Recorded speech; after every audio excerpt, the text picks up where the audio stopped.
All here, give attention, you shall be heard. Your Honorable Judge James Jones presiding. Be seated, please. No talking. Good morning, everyone. We ready to bring the jury? Bitch, did we start? Did we start on time today? Congratulations, Judge Jones. Damn.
Good morning, ladies and gentlemen of the jury.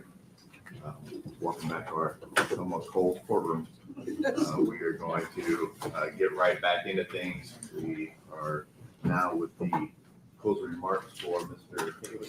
Mr. Lefler, would you like to proceed? Thank you, Your Honor. Morning, ladies and gentlemen.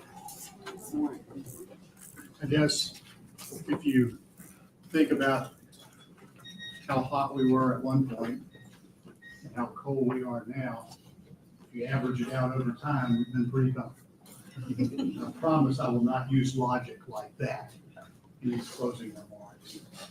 We started off by telling you that this was a case about choices. And nothing that has happened in the courtroom since we said that has changed. It's still a case about choices. And choices are something that we're very familiar with. Choices are something that we make every day. Choices are something we make every hour. We make every minute. We're making choices. Even if we decide not to make a choice, we've made a choice. And in this case, Demetrius Haley made a choice for a career with the Memphis Police Department. He applied, he was accepted in the program, he went to the academy, he graduated, and then he hit the streets. As he was in the academy, he was being taught by the police department professionalism. So that's what sets a police officer apart from the rest of the public, is they have a job to do, but they have to do it professionally. There's no room for mistakes in policing. And that's why I have up on the screen right now the response to resistance continuum. This is the framework that he was taught in the police academy, and it's the framework that follows him on into the field. And what it does, it serves to protect. It serves to protect the officer who is making decisions, making choices along the way in his day. And it also protects the public because it gives the officers some certainty as to how they should behave in any given situation. When we were in Chattanooga, I think I gave you some examples of that. The physical presence, you're driving on the interstate and you see a police car parked up ahead, diagonal to where you are driving, and you figure, well, that must be, there must be monitoring traffic, and you slow down. So that is basically a command that you slow down. And just the presence of the police allows that to happen. The verbal warnings, if you're driving down that same highway and you see a sign that says no tolerance, well, that could be a verbal warning, if you will. And then verbal commands, driving down the same road and traffic is blocked. Officers are directing traffic and you go to where you are commanded to go. Chemical agents don't enter into this illustration. But they are very much part of this response to resistance continuum because they're the next step. And of course, chemical agents are things like OC spray or pepper spray or whatever you call it, that can be used to disable someone who is not complying, to allow them to be handcuffed and searched. If that doesn't work, the next step is empty hands control, and it has both soft and hard. Empty hands control, soft would be where you are leading a suspect somewhere, and the hard would be where you're actually using a fist or a foot. And those things are specifically set out in the rules that the police follow. Impact weapons, that could either be the taser or it could be the ASP baton that Officer Mills was talking about. And then finally you get to the force that no one wants to see. But sometimes it's a part of policing, and that is deadly. And understand that when they are taught these concepts, they are not taught that you follow these in lockstep. You follow these as the circumstances require.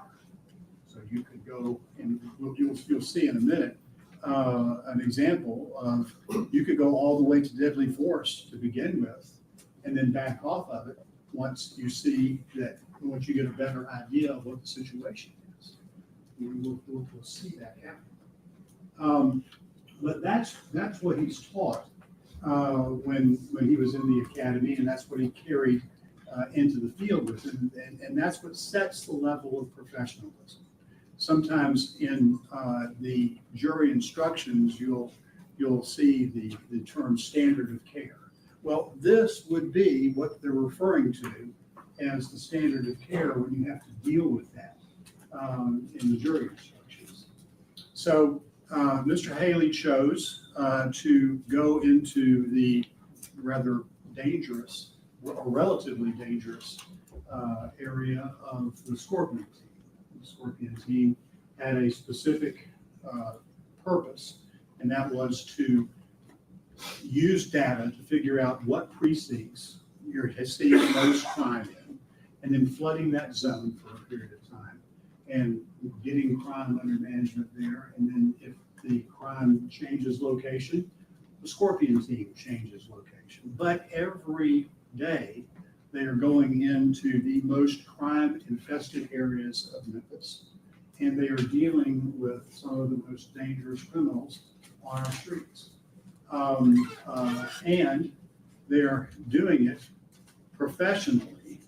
They have a code. The people that they're dealing with, their code is the code of the streets. And it's up to the officers to follow their code in dealing with people who are non-compliant. Enter Tyre Nichols. Now, Tyre Nichols would not necessarily be one of the people that would fit the description of the type of person that the Scorpion team is looking for. The Scorpion team is looking for stolen cars. They were looking for people with warrants for their arrest. They were looking for large amounts of drugs, and they were looking for dangerous weapons, i.e. guns. And on January 7th of 2023, Tyre Nichols didn't fit that profile. He wasn't driving a stolen car. He wasn't, didn't have any guns in the car with him, and he had no warrants for his arrest. So he would not be somebody that the Scorpion team would be interested in. In fact, that's sort of the really tragic part of this entire case, because practically speaking, had Mr. Nichols pulled over when he got the blue lights and submitted to the officer's questioning or whatever, in all likelihood, they wouldn't have arrested him. They could have seen a small amount of drugs in the car. They're not concerned about that. They're looking for the big fish, not the little fish. They could see some credit cards in there. They wouldn't even give that a thought. Members of the Scorpion team wouldn't. And the encounter would have ended. He would have left, and you wouldn't have to be here from Chattanooga. But Mr. Nichols had a choice.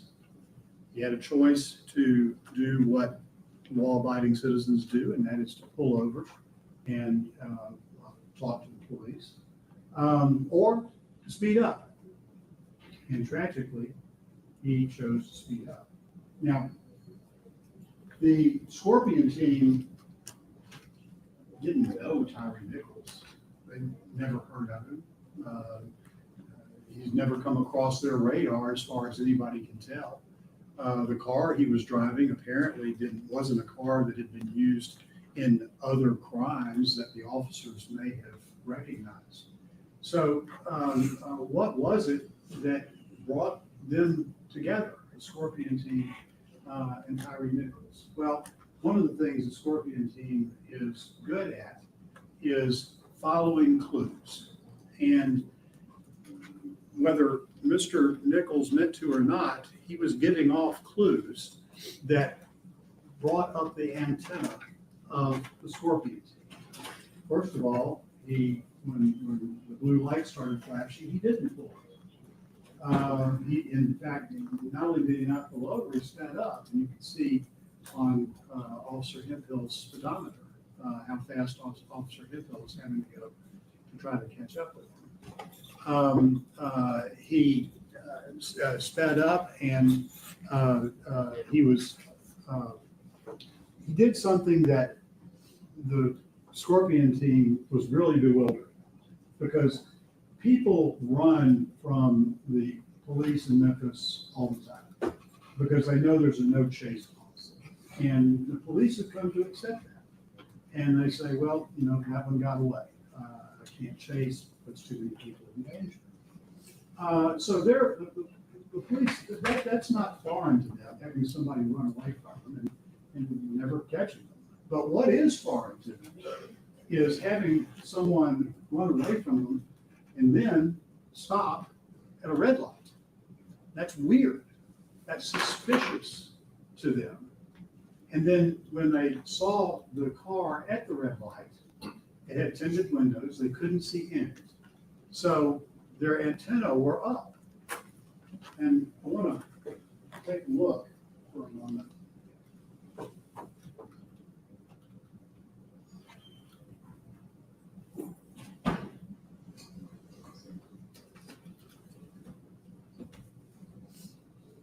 Do this job.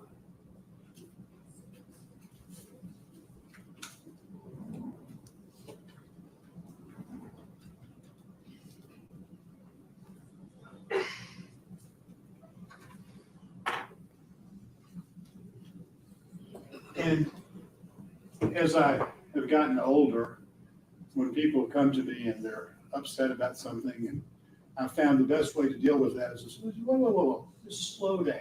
Let's slow down. Let's talk about it. We'll figure it out. And so that's what I want to do here. I want to slow this down a bit and take a look at what happened.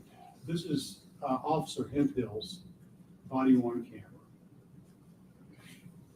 And we'll take it up to where Officer Hemphill got out of the car at 20:24:44. And at this point, you can see Mr. Nichols' car is on the right, and Officer Haley's car is on the left. That Officer Martin's car is up ahead of Mr. Nichols' car, and Officer Martin is standing at the passenger side of Mr. Nichols' vehicle. As Mr. Hemphill walks closer, you see Mr. Hemphill pull out his service weapon. Now, service weapon would be deadly force. And you'll see in a moment that not only did Officer Hemphill have the service weapon out, but as you look at Mr. Haley, he has his service weapon in his hand, and he's putting it in the holster. That's because he's looked in the car and he's seen what's in there, so it's no longer a mystery. So now it falls from a deadly force incident to something much less than that. Probably a soft hands incident, which we'll see. And he holsters that at 20:24:51. Then we see Officer Haley reaching in to pull Mr. Nichols out of the car. And just as he starts coming out, we see him go back in again, indicating perhaps, now, I don't know for a fact, and it's you for the jury to figure it out, but perhaps Mr. Nichols was already starting to struggle at that point, or he wouldn't have had to go back into the car like that. But he pulls him out, and as Officer Hemphill testified, he put Mr. Nichols in the A-frame.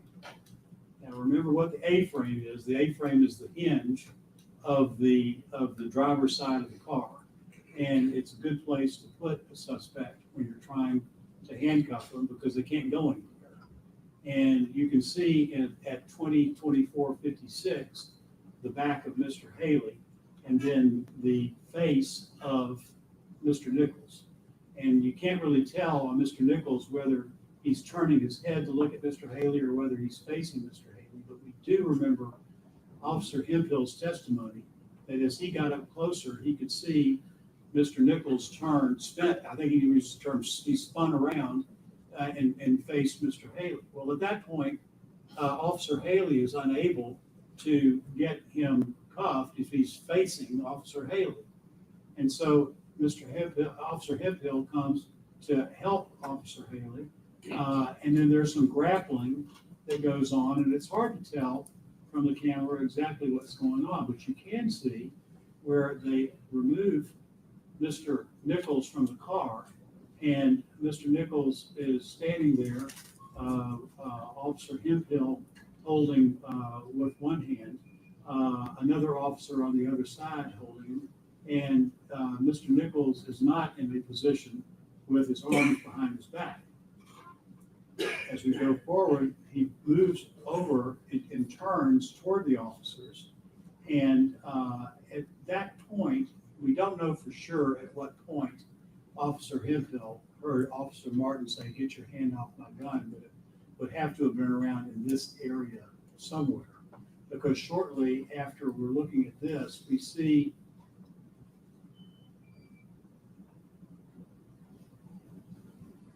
that Mr. Nichols is taken to the ground.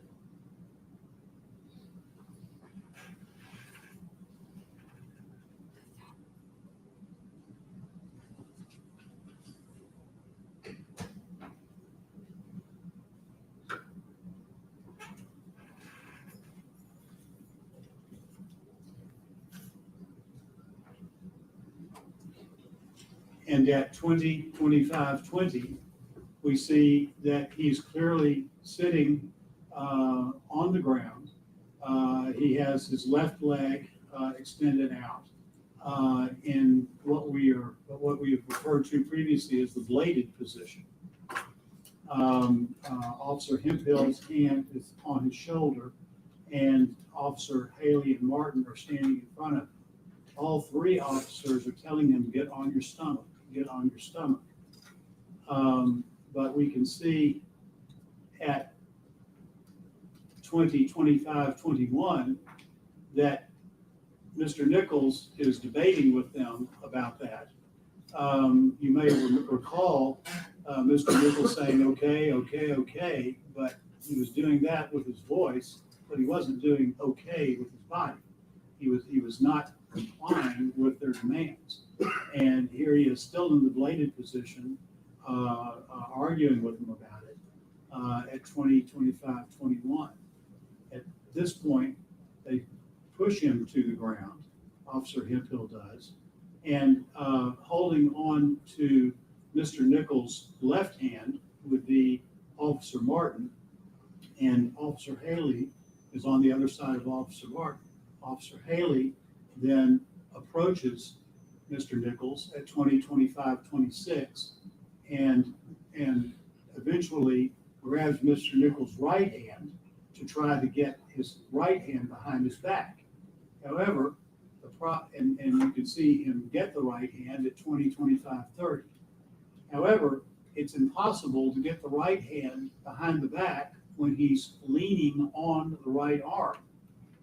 And we see Officer Martin try to force Mr. Nichols' left arm at 20:25:32 behind his back. But that does little good until Officer Haley is able to do the same thing with the right arm. And Mr. Nichols is continuing to resist that as well. At this point, 20:25:36, we see Officer Haley goes to his knees. He's dealing still with Mr. Nichols' right hand, and Officer Haley eventually decides that unless Mr. Nichols is compelled in some other way to comply, he is not going to comply. And at 20:25:46, we see Officer Haley pull out the OC spray and spray it. Now, what we know now is that when that happened, the spray hit Officer Haley, and apparently it hit him directly because of the level of disabling it did to him. And we see at 20:25:47 that Officer Hemphill now has the taser out, and he's threatening to taser Mr. Nichols. And so we know at this point in the video, Officer Haley can't see anything because he just got it in the eye with his OC spray at 20:25:48. And then there is a scuffle where Officer Hemphill's camera is obscured from seeing exactly what's going on. But you remember Officer Hemphill testifying that when Mr. Nichols got up, that he ran toward the police car, which was open. That was the police car he was running toward was Mr. Haley's car, and the door was open. However, Mr. Nichols did not get into that car. And at 20:25:57, Mr. Nichols is running on his way to a Ross Road, evading the officers. At this point, ladies and gentlemen, I'm going to ask Mr. Stegall to take over the controls, and through the magic of technology, we are going.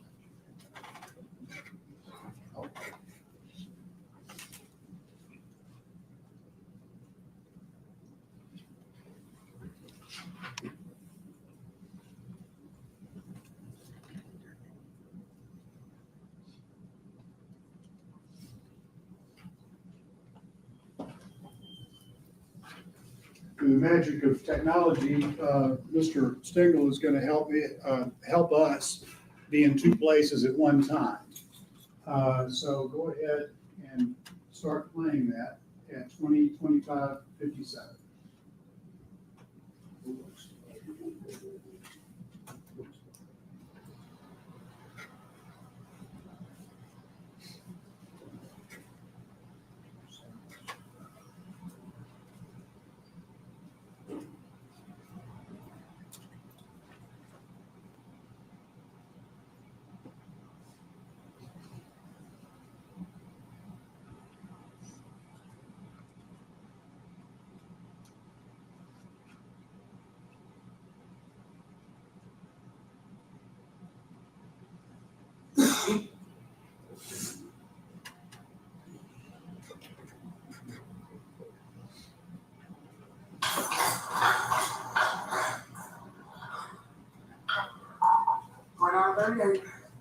Where it rains at Ross. Taylor's deployed. Suspect is running down Ross.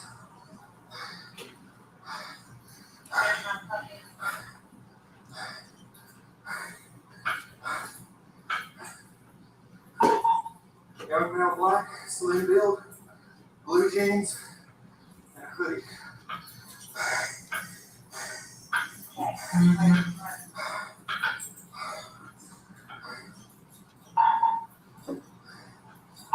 Southbound Ross. On your right side.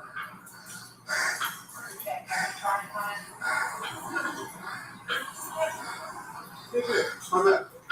Yes. All right, hang on.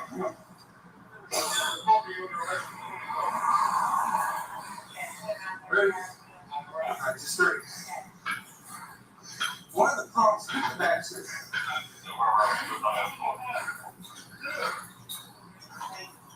all right, your car's right in front of you. It's my car, you're gonna walk out. All right, hang on. Where's your water?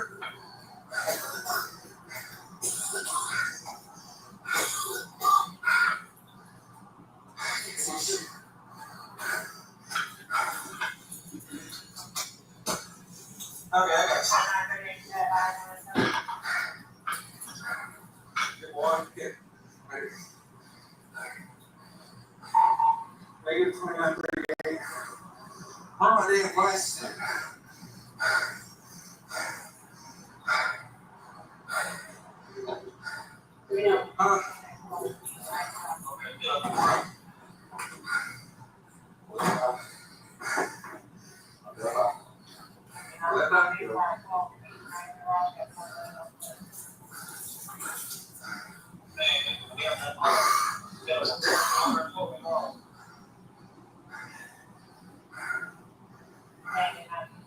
Perfect, yeah. That again? Yeah.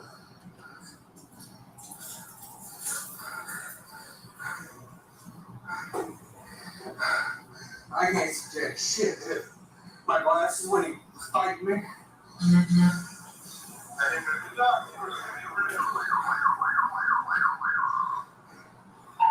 Later, we just saw him running down Ross. What made you laugh? Yeah.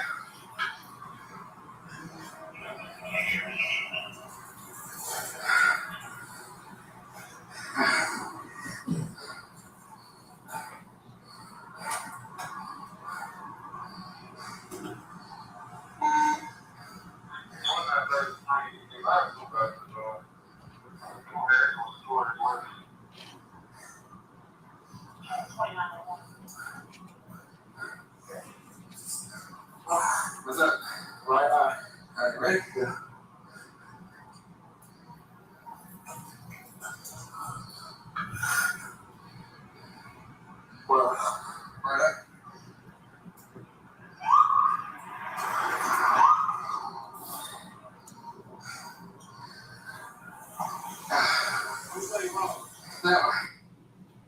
Ladies and gentlemen, at 20:29:54, Tyre Nichols was caught on video on Ross Ridge hiding from the police.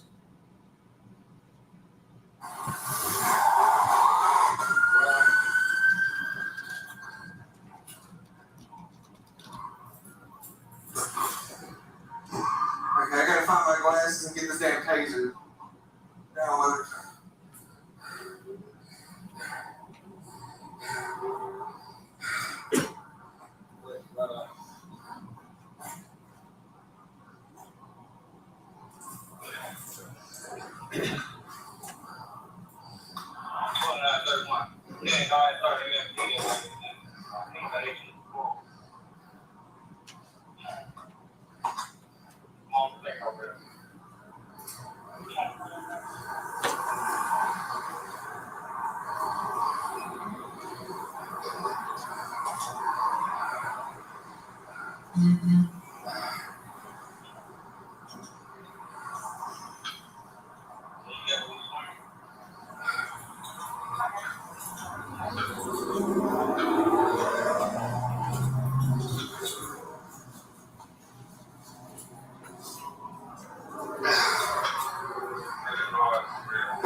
Like a camouflage jacket, like a orange, green, and red.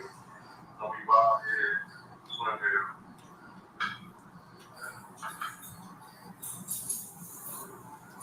He couldn't that far. 29:38, did you also read that I deployed my taser?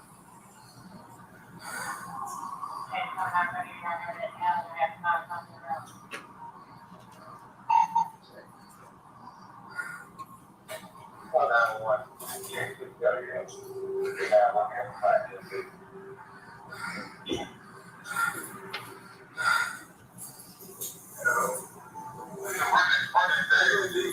That way. Thin male black, blue jeans, and a plaid jacket.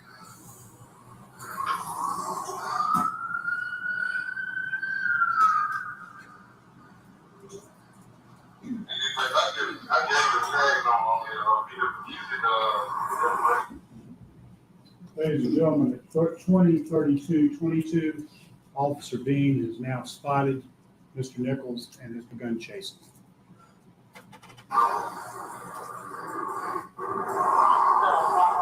I'm good right now. Can you at least open your eyes?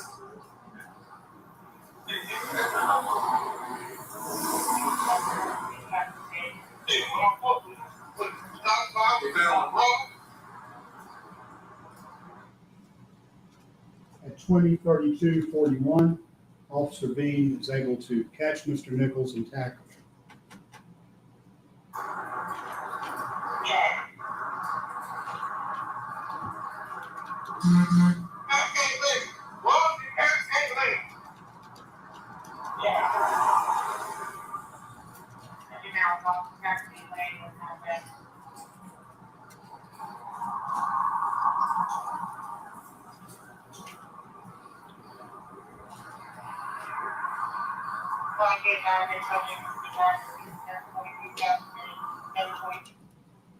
At 20:33:12, Officer Mills pepper sprays Tyre Nichols.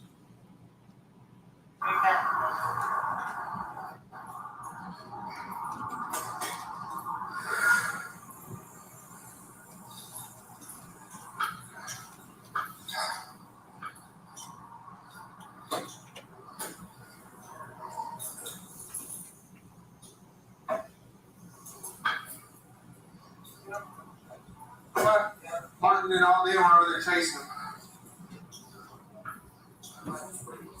Shit, he sprayed me too, but luckily he didn't get my eye, just on my eyebrow. Oh, let's stomp his ass. At 20:33:53, Officer Smith radios for more cars and more officers at Castlegate. Officer 20:33:55, Officer Martin removes his body-worn camera. I hope it's something that Smith is on for the cars because you're the market chaser.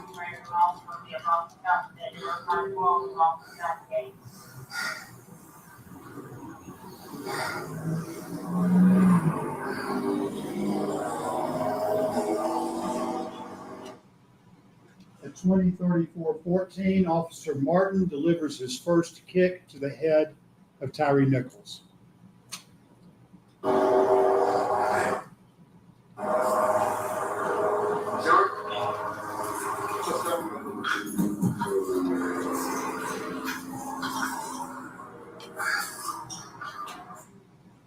At 20:34:27, Officer Martin delivers his second kick to the head of Tyre Nichols.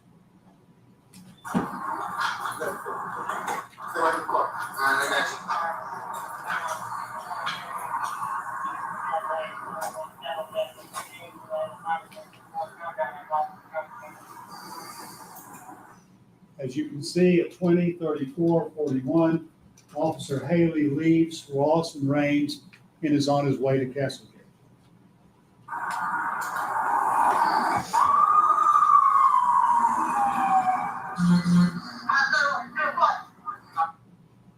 At 20:34:49, Officer Smith radios that the suspect, Mr. Nichols, is still fighting.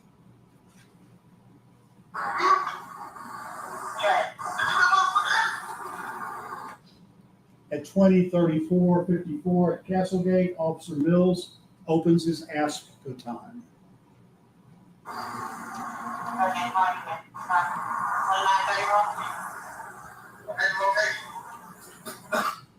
At 20:35:01, Officer Mills delivers the first strike with his ASP baton.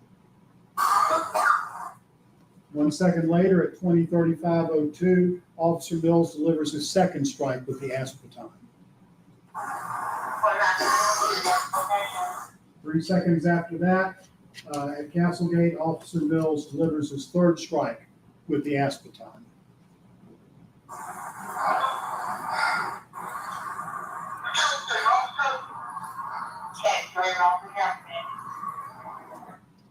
At 20:35:14, Officer Martin delivers his first strike with his fist to the head of Tyre Nichols.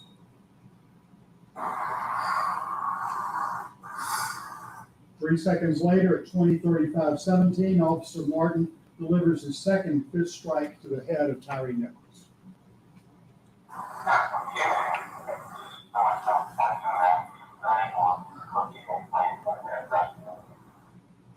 At 20:35:24, Officer Martin delivers his third strike to the head of Tyre Nichols. 3 seconds later, at 20:35:27, Officer Martin delivers his fourth strike to the head of Tyre Nichols. And 2 seconds after that, Officer Martin delivers his fifth strike to the head of Tyre Nichols.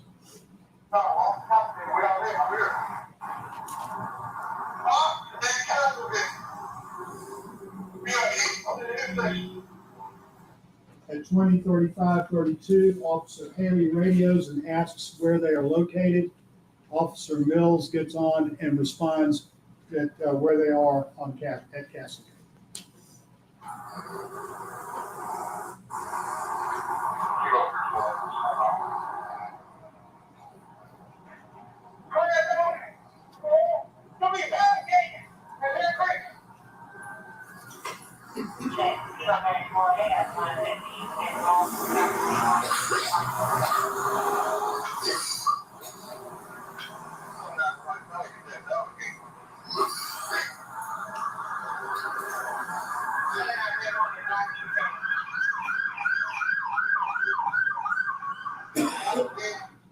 At 20:36:15, Officer Haley arrives at Castlegate.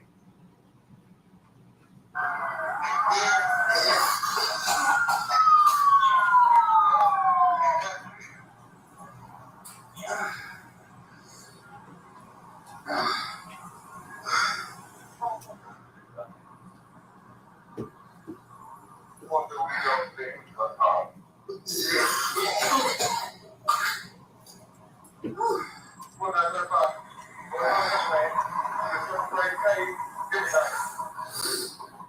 20:36:45, Officer Haley gets on the radio and requests medical care for Tyre Nichols.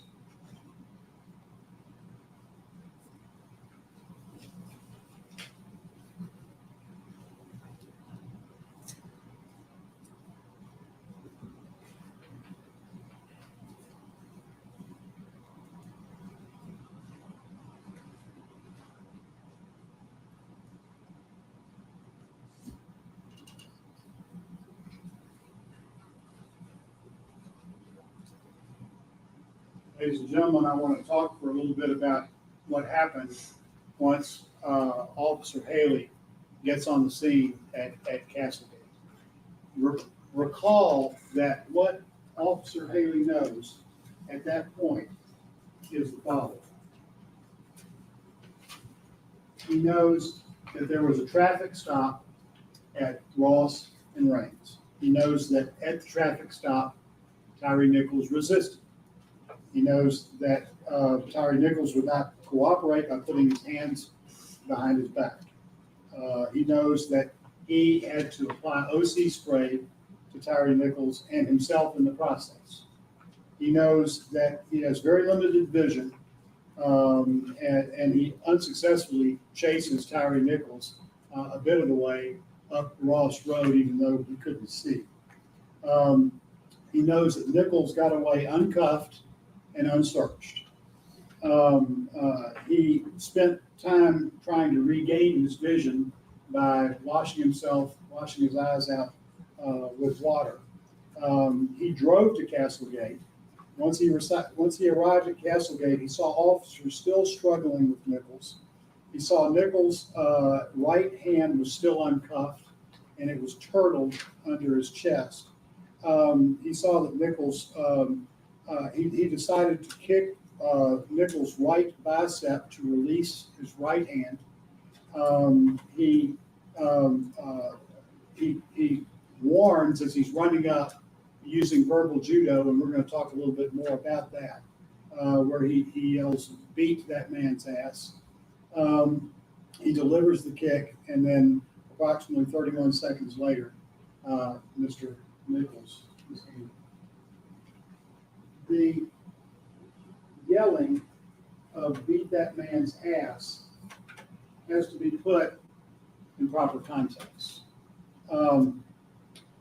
If you go back to the first video, where it was a traffic stop video at Ross and Raines, I wrote down 3 things that you could hear Officer Haley telling Mr. Nichols at that location as they were trying to get him handcuffed. He says, "I'm going to break your shit." He says, "Get your ass blowed off." And he says, "About to knock your ass out." He says all those things on the scene at Ross and Raines as they were struggling to get Mr. Haley handcuffed. When he gets to Castlegate, he picks up that same motif with "beat that man's ass." Now, what the state would have you believe is that, or want you to believe, is that none of those first 3 things were said, because then they could completely take "beat that man's ass" out of context for a better story for you. That's not what happened. What happened was all the things that he said, they were all examples of verbal commands. They were all profane. They were all harsh.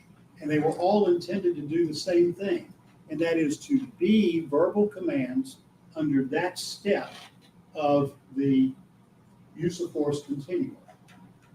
Now, the state was critical of the testimony of Don Cameron about how Officer Haley delivered the kick at Castlegate. And I just want to take a look at it on the video and see if we can make any sense of what Mr. Cameron was saying.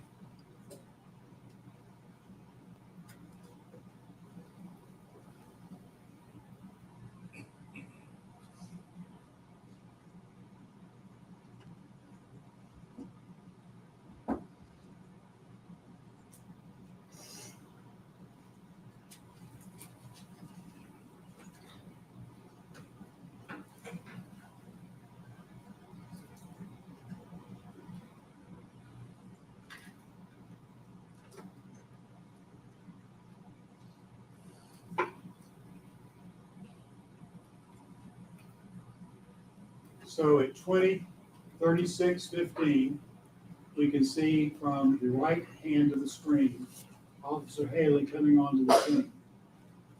From there, Officer Haley would have a clear view of the officers still trying to get Tyre Nichols handcuffed, something that Officer Haley had started trying to do approximately 12 minutes before that.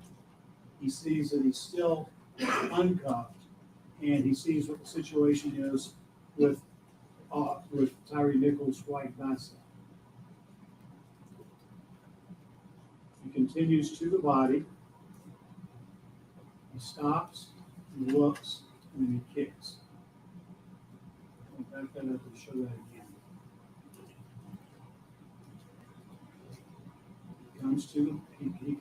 He braces himself against one of the other fellow officers. He takes a look at the target, and then he kicks. A very specific place on the target. This is what Mr. Cameron was trying to say. It was what separated him from just being brutal and beating Tyre Nichols. Now, if you want to see an example of brutal and beating Tyre Nichols, just keep watching. Because after the kick, you see Officer Martin behind, and then he comes. He doesn't aim. He doesn't do anything. He just viciously kicks Tyre Nichols. There's a very great difference between those two kicks and those two men, and they should be treated differently.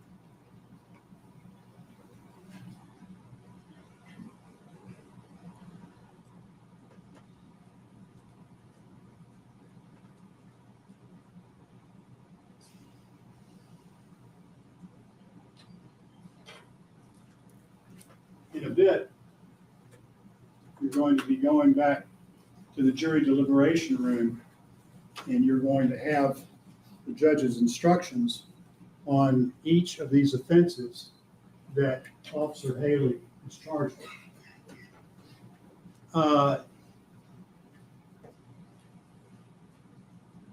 The context for all of these offenses, according to the state, is that Officer Haley here is being held responsible for the acts of others. And in order to do that, this is what the instruction says. A defendant is criminally responsible for an offense committed by the conduct of another if acting with the intent to promote or assist the commission of the offense or to the benefit in the proceeds or results of the offense, the defendant solicits, directs, aids, or attempts to aid another person to commit the offense. So there has to be some involvement of Officer Haley in the decision-making process about where this enterprise was going. Now, you recall when we were in Chattanooga, you heard an illustration of this having to do with throwing rocks. And if you remember that illustration, think about that when you're looking at this, because by my memory of that illustration, every person who was held responsible for throwing a rock knew why they were throwing the rock. And I believe this case is very different than that, because this case is messy. This case is real life. This case is a case that started with officers doing a legal investigation, having probable cause to stop a motorist, having probable cause to put him in handcuffs and search him, and then everything falling apart from there when Mr. Nichols would not cooperate. None of these people had any conversations about killing Mr. Nichols. Now, that's not necessary, and the state will be sure and remind you of that, because understandings can be conveyed in different ways. But there is no indication that Officer Haley was out there at that time doing anything more than police work. Police work being trying to get a suspect handcuffed and searched.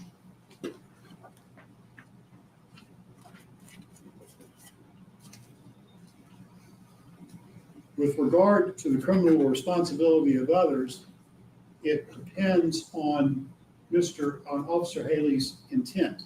Intent means that a person acts intentionally with respect to the nature of the conduct or to a result of the conduct when it is the person's conscious objective or desire to engage in the conduct cause the result.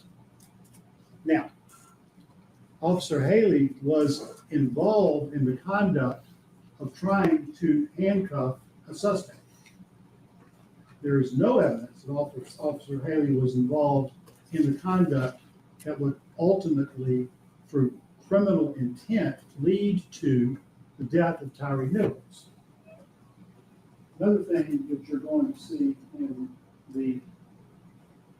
the instructions is that you should give separate consideration to each defendant.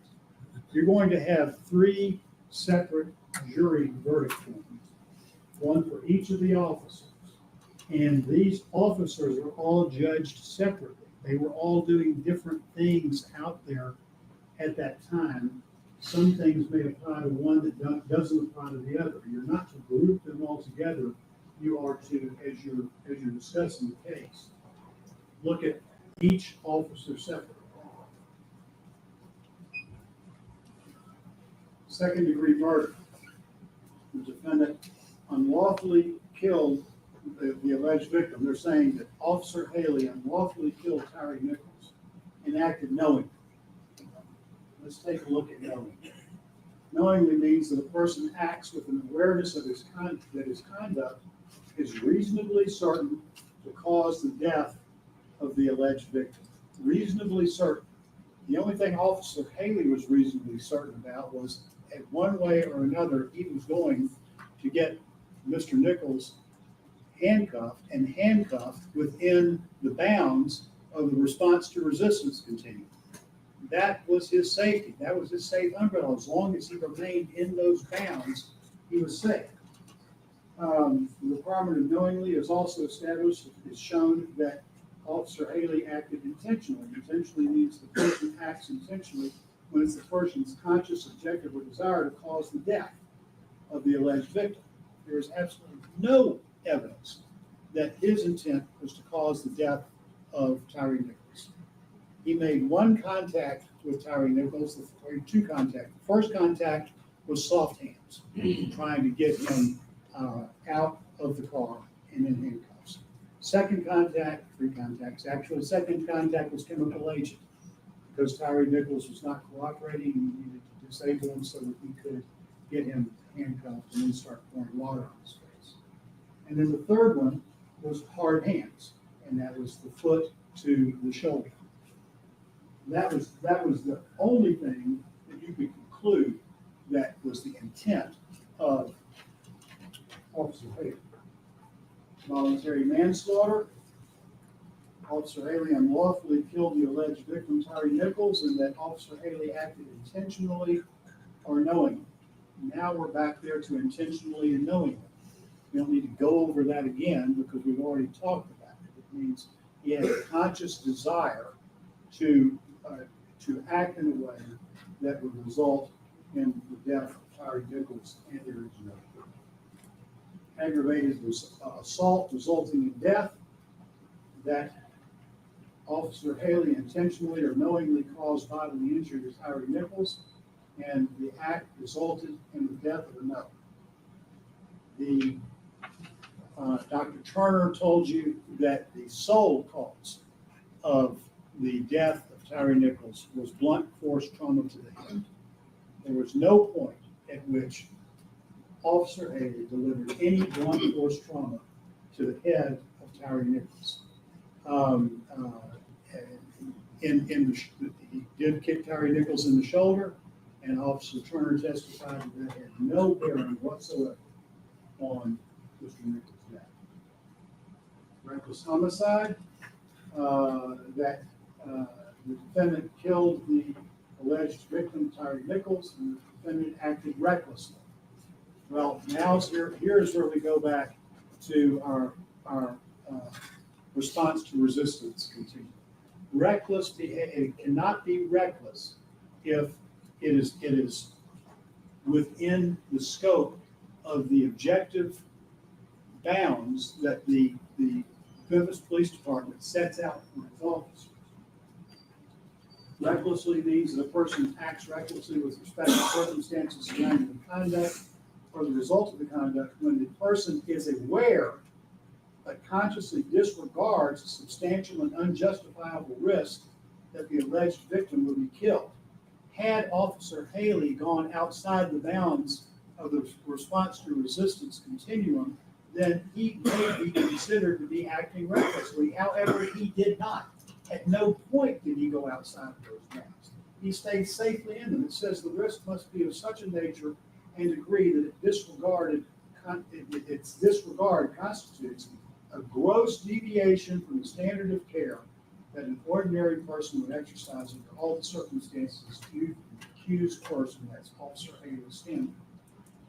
There's the standard of care. That's your response to resistance continuum. If you can find some way that he escaped from that, and he went beyond policing, but you're not going to find.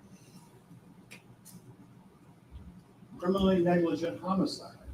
That is the defendant's conduct resulting in the death of the alleged victim, Tyre Nichols. The defendant acted with criminal negligence. Sorry, I messed up.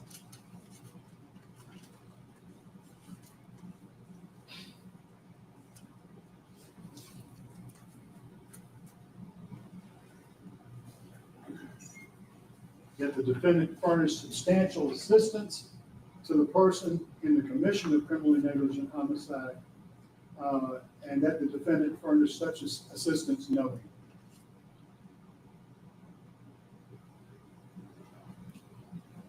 Officer Haley was not there when the blows were thrown. There was no way that he could provide any substantial assistance. When he came on the scene, he did not know about those blows. He didn't know about Martin's kicks to the head. He didn't know about Martin's strikes, kicks to the, or strikes to the head, or kicks to the head, strikes, kicks to the head, or strikes to the head by Officer Martin. So you cannot find him guilty of criminally negligent homicide. He was not there. Facilitation of criminally negligent homicide. Now, this is the only time I'm going to talk about facilitation, because you're going to find facilitation on everything. So I don't need to repeat myself by going through each one. But the defendant furnished substantial assistance to that person in the commission of criminally negligent homicide.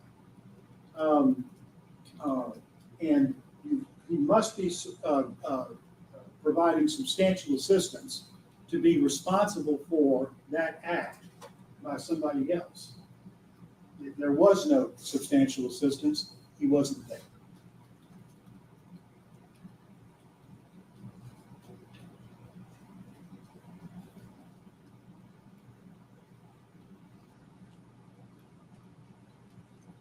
Aggravated assault, acting in concert. In order to convict on that, you're going to have to find as an element of the offense that it resulted, what Officer Haley did resulted in serious bodily injury to Tyre Nichols. Serious bodily injury in those is described for you, involves a substantial risk of death, kicking in the shoulder, no. Protracted unconsciousness, kicking in the shoulder, no. Extreme physical pain, kicking in the shoulder, no. Protracted or obvious disfigurement, kicking in the shoulder, no. Or protracted loss or substantial impairment of a function of a bodily member, organ, or mental faculty, kicking in the shoulder, no. Aggravated assault, acting in concert, you should reject. Reckless endangerment. Officer Haley engaged in conduct which placed or might have placed another person in imminent danger of serious bodily injury, and that he acted recklessly. Here we are back to the response to resistance continuum. As long as he stayed within that, he did not act recklessly, and that's an objective finding. He did not act recklessly. It doesn't have to be just somebody's opinion. Assault. That Demetrius Haley caused bodily injury to Tyre Nichols, and that he acted either intentionally, knowingly, or recklessly. We've already covered intentionally, we've already covered knowingly, and we've already covered recklessly. Does not apply to Officer Haley's kick to the shoulder. Aggravated kidnapping. This was a police action based upon probable cause to arrest Tyre Nichols. It involved handcuffing him and searching him. Once that was done, it was over with. Now, every time an officer handcuffs and searches, is that going to be a kidnapping? I don't think the state meant that. And I don't think you have to buy it, or you're going to be tying our officers' hands for time to come. Official misconduct. This is the one that I'm really scratching my head over, because I'm not sure that anything has really been put before us saying this is the official misconduct. Yesterday, I believe they said it was everything that happened from the time that Tyre Nichols ran away from Ross and Reigns. But a lot happened. Help me. I don't know what to defend on that. And if you don't know what to defend, you don't know what to convict.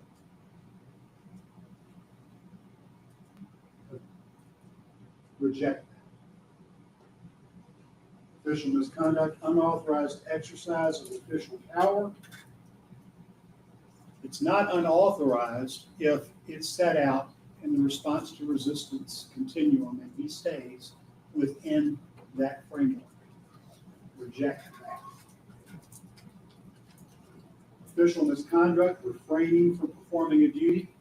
I think what they're talking about there is telling the medical providers exactly what happened to Tyre Nichols. And at that time, Mr. Officer Haley did not know what had happened because he wasn't there. He didn't see Martin deliver those strikes. He didn't see Mills deliver those strikes.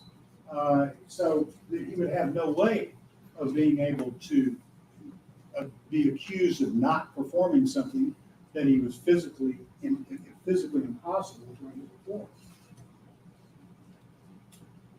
Refraining from performing a duty, it sounds like the same thing to me. And finally, official oppression.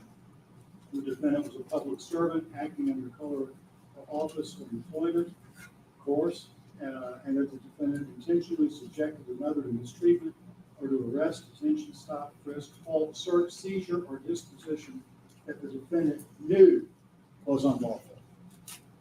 He's acting within his parameters. He can't know that it was unlawful. And it wasn't unlawful.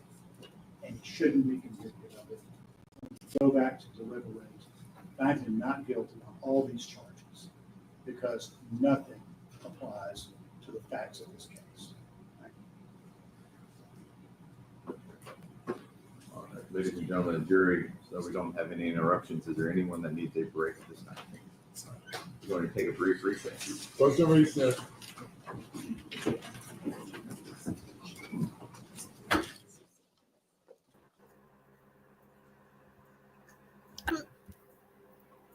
I think that jury milking that shit. I'm gonna be honest. Because every time Judge Jones said, "You want a break?" Yeah.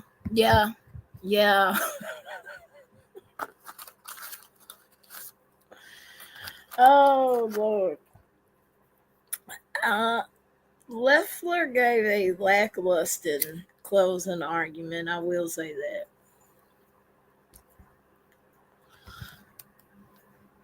Yeah, it's only I'm like the jury know what the fuck they be doing. Yeah, break, please.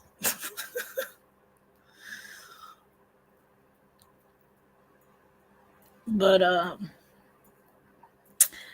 Yeah, Leffler's closing argument for Demetrius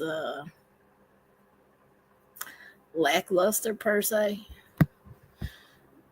I will say, at least his ass wasn't like Perry, because Perry turned into a whole preacher yesterday.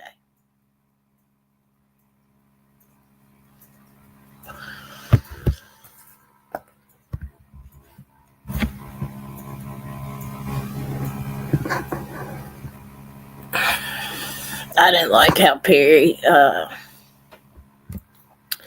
Yeah, we got Zumac next. Zumac is next, and yeah. I wonder what Zumac is gonna say. Because I just thought Stingle was gonna give the closing arguments, but apparently he left it up to Leffler. But like I said, I did look Leffler up, and he is considered a super lawyer in the Mid-South, which is something I just learned, because I didn't even know there was a such thing called fucking super lawyers. But yeah, he's rated above Ballin. He's like number 2 top defense attorney in the city.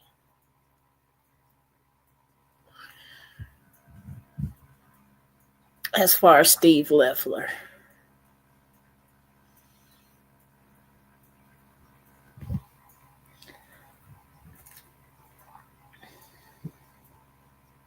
I fucking hate this update on my phone. I hate it. I hate it. I hate it. Let's see. Martin Zumac.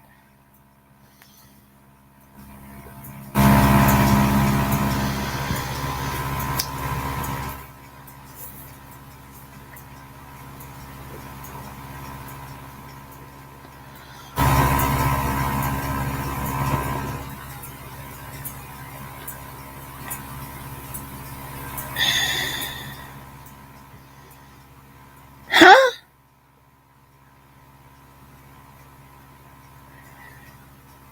Pika, I'm finna send this to you.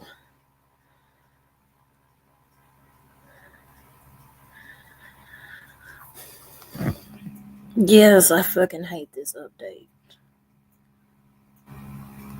Pika, would this not be a conflict of interest? Asking for myself, damn it.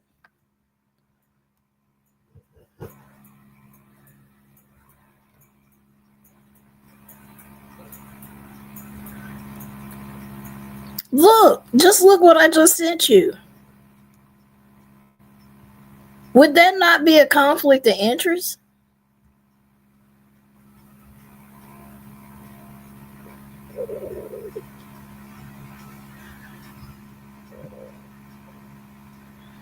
I'm over here hungry as a hostage. My stomach all growling and shit.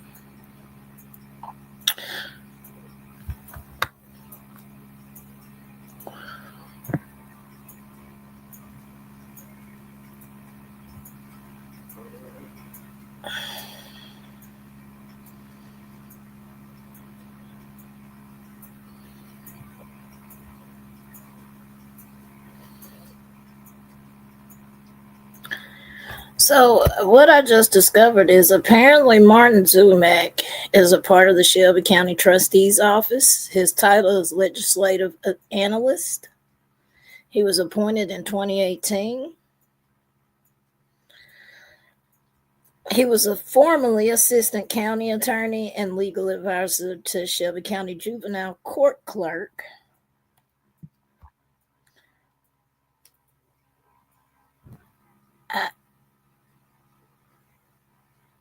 All right. And apparently, you gotta be shitting me.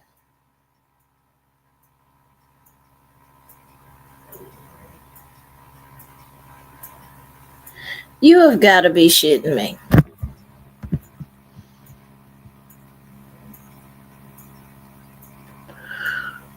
He's another civil rights lawyer.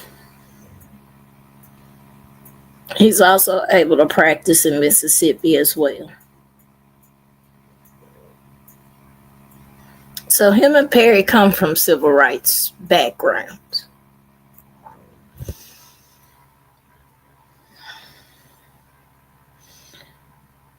Yeah. Yeah.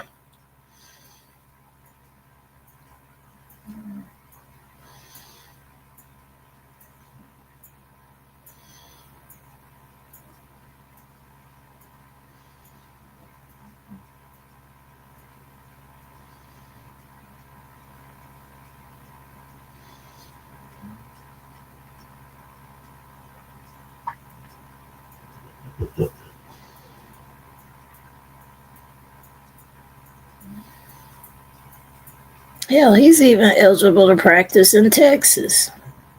His primary practice is in South Haven. I know exactly that address because it's close to my family. And he's a civil rights attorney. Yep. Now it makes sense as to why they hired these lawyers. That makes a hell of a lot of sense. Because how do you fight civil rights violations?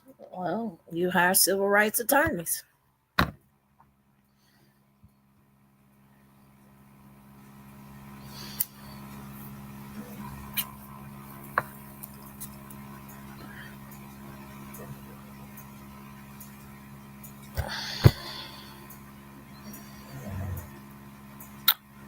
Civil rights, criminal defense, family litigation, probate, personal injury, another ambulance chaser, criminal defense, and probate.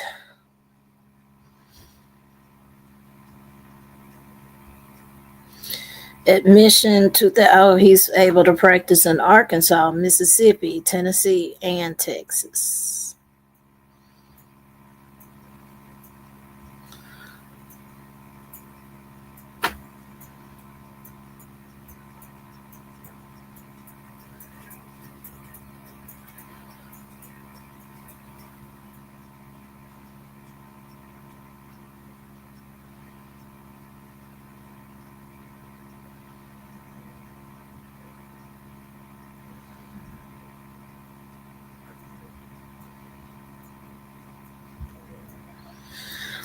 I'll check this review.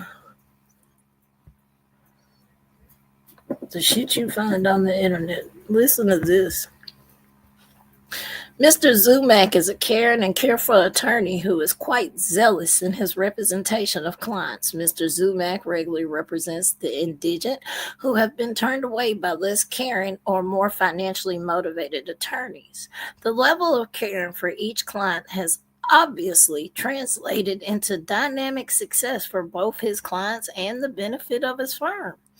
Mr. Zumak has a keen ability to grasp complex legal issues quickly and then translate those issues for understanding by lay people.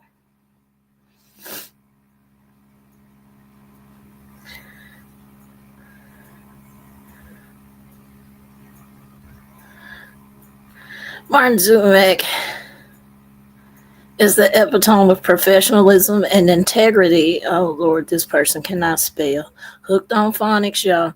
That all individuals in our profession strive for. He is someone who is available to his peers for advice and encouragement whenever called upon. He is a lawyer in all aspects. I admire and respect him as a fellow attorney and friend.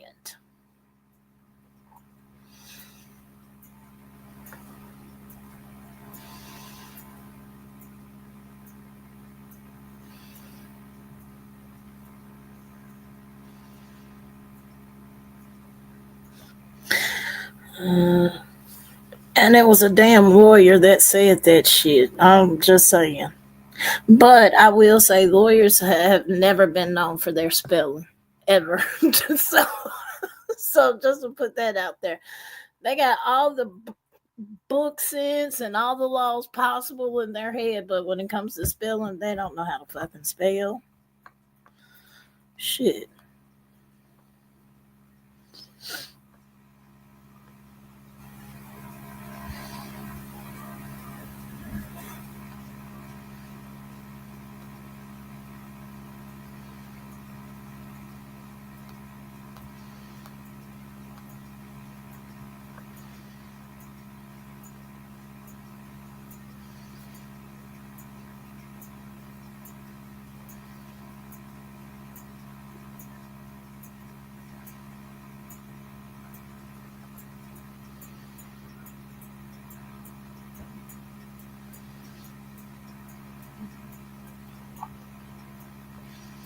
So he doesn't have the super lawyer title like Loeffler does. Mm.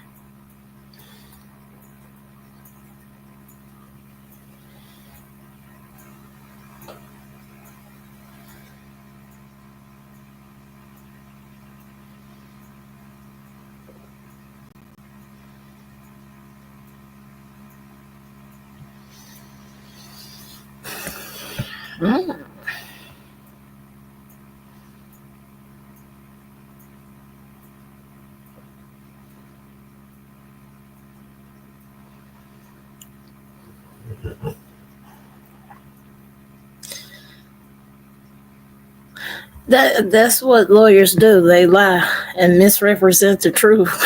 I mean, when one of the state witnesses said he was a lawyer and a pastor, I said, "Oh, one hell of a combo! You're a liar and a pastor. Good, oh Lord."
Yeah, I have no idea what the fuck that even means. I don't know. Let's see.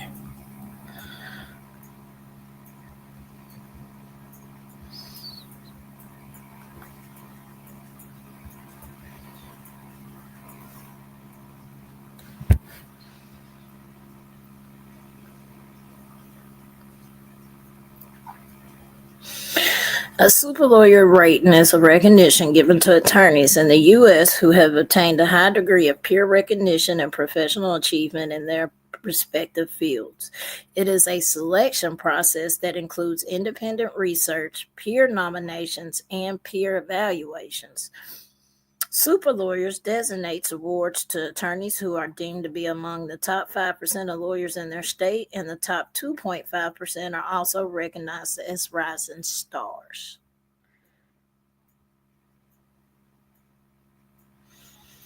The selection process heavily relies on peer nominations, evaluations by other legal professionals. Super lawyers uses a multi-phase process that includes independent research, peer nomination, blah, blah, blah. Criteria.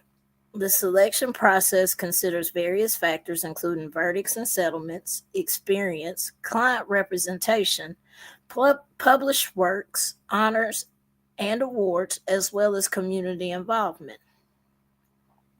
Super lawyers is a way for the legal community to identify and recognize outstanding attorneys and for the public to find reputable legal professionals.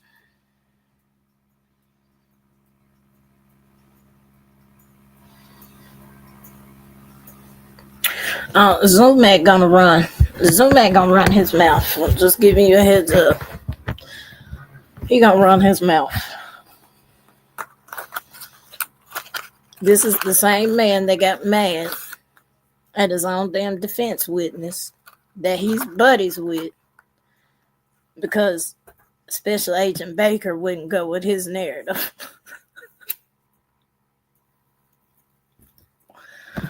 Oh, when I get some time, I'm gonna have to clip that shit. Oh, I got so much I need to clip.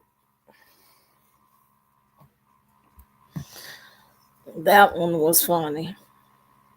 When I tell people, when I was telling my god sister about that, she was like, ain't no way. I was like, yes. I said, you need to find the clip because she hasn't been watching the Tyre trial because she's been having her own shit go on and she's kind of like mentally, I already got enough shit going on, so I'm not trying to get in that headspace. And I was telling her, and I was like, you gotta watch that. You got to, girl. Because he got mad at his own damn witness. It was funny. That shit was funny as hell. All of us sit here like, wait a minute, he hollering at his own damn witness? He hollering at his own damn witness. Even the prosecutor said, I'm just here to remind the defense that that's their witness.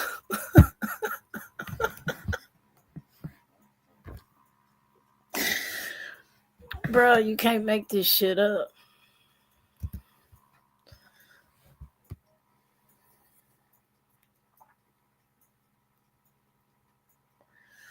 You cannot make this shit up even on your best day.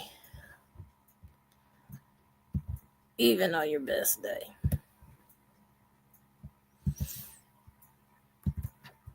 I'm still shocked that we started on time somewhat today.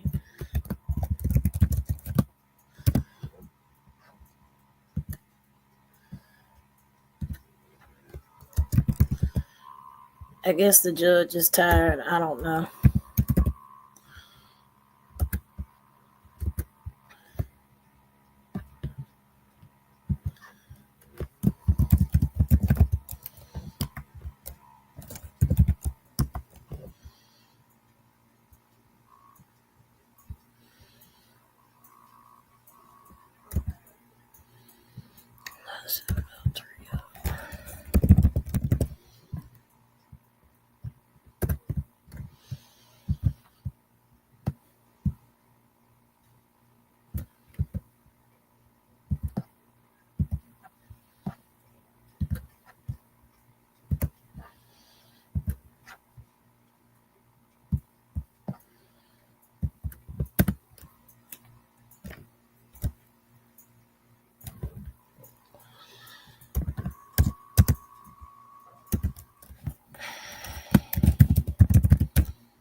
Rice is defending the 6 officers that whooped that guy that murdered his girlfriend and then took cops.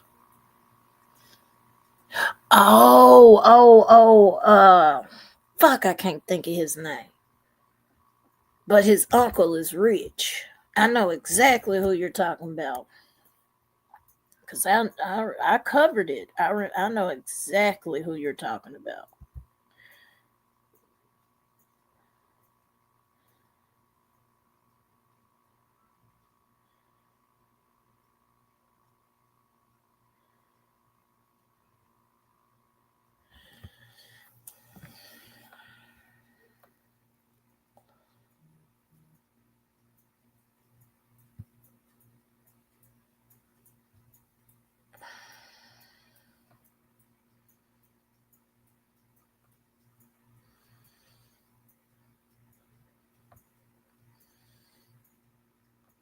Pickett, yeah, I saw it. I just because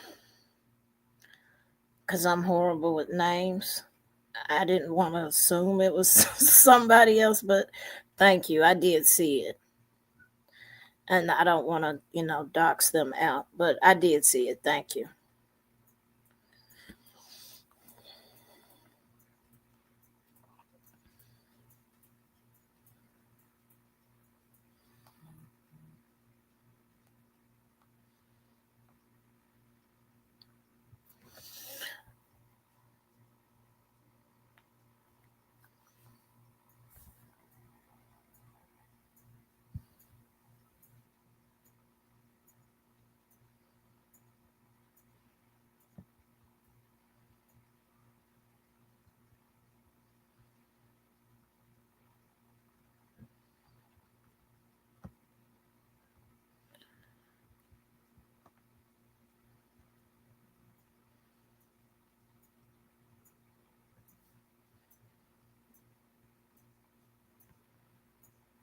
Harper. Jackson Hopper, that's his name.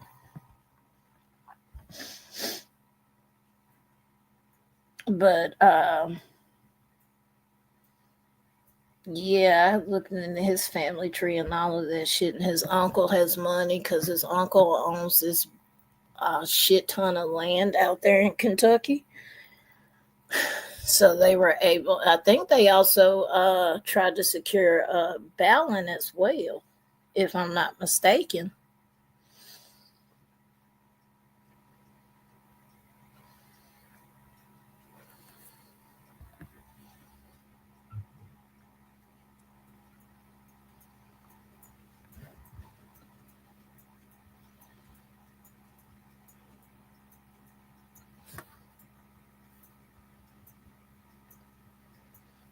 I know the last time he went, was beginning of April. The state is looking to seek the death sentence for him for what he did to Ellie.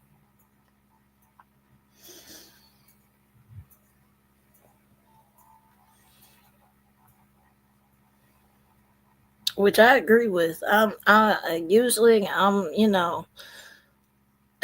against the death sentence because I know that there's people that we have killed that was completely innocent.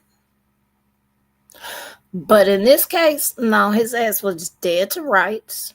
Once again, you took police on a high-speed chase through 4 fucking counties, risking how many lives? Ain't no telling, because you were all over the highway. You damn near killed 2 constables from 2 different counties. And then your lawyer had the nerve to fight and say, well, they beat the shit out of him. So, in this case, with him getting his ass beat by police, I couldn't even be mad at him. I couldn't. You damn near killed 2 of their constables. It would be different if Tyre did some shit like that, but he didn't. He literally tried to run away. He didn't try to grab nobody's gun or no shit like that. But Jackson ass, on the other hand, he tried to kill some cops.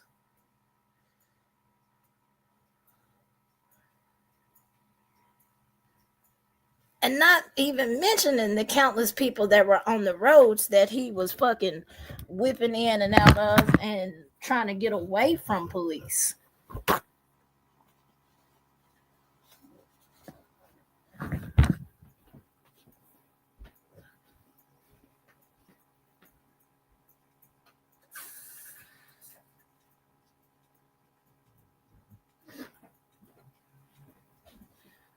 So I couldn't even be mad at police for, beating the shit out of him.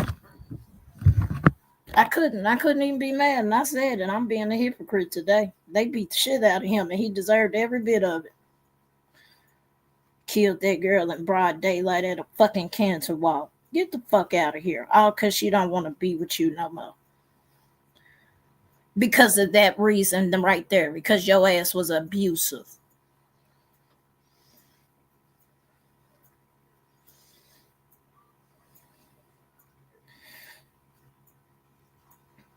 But I knew something was up when his family tried to secure that damn bond. I was like, boy, if he gets out on bond, folks is going to have a fucking fit.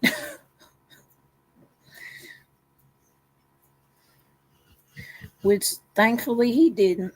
Thank goodness he didn't.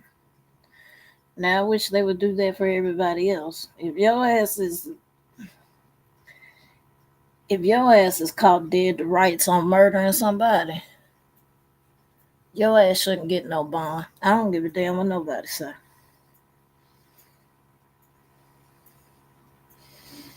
And he was caught dead to rights. You had hundreds of people in that parking lot that day that could probably identify his ass. And then, like I said, not to mention the shit you did with police and taking them on a high-speed chase. And you expected them to be all friendly. Come on, get out the car, Jackson. Come on, let's do this all nicely. I'm sorry. No. When you damn near killed 2 of their damn constables, what you think was going to happen? Like, be for real. What did you... I expected that ass whooping. And I wasn't even mad about it. Beat his ass for all I care. Then here comes somebody recording it, talking about violation of his right. We don't know what he did to police when they got him out the vehicle. We don't know. Because the camera was so damn far away.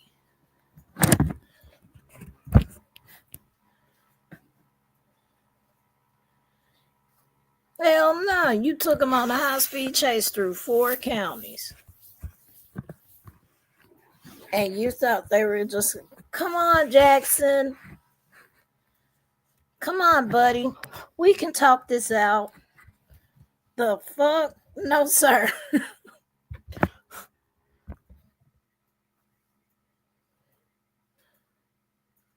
But he did.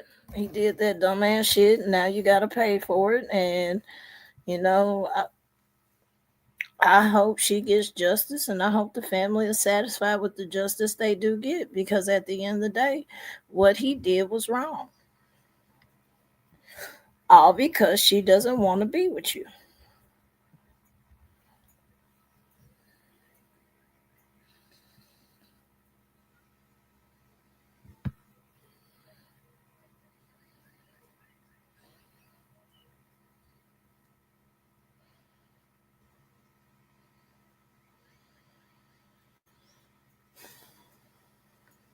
Shit was wild, man. That girl was out here trying to do something with her life, trying to become a nurse. She went to UT down there in Midtown or downtown, and, you know, was going to school down there at the University of Tennessee medicine. Like, she was trying to do something with her life, and here you come, your snake ass, and snuffed her out.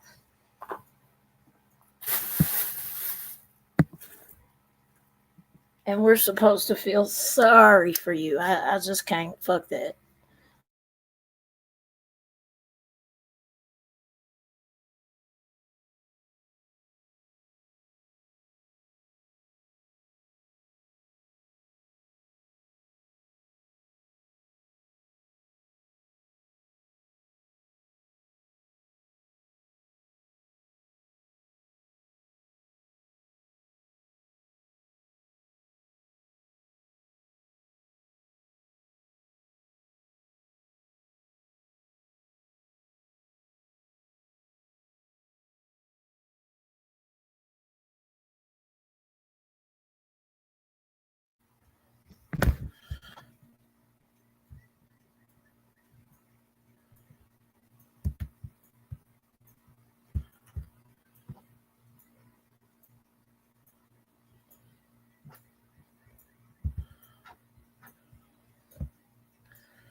I was about to say, don't start your shit. My internet been acting stupid this morning. When I first logged in, I had no damn internet.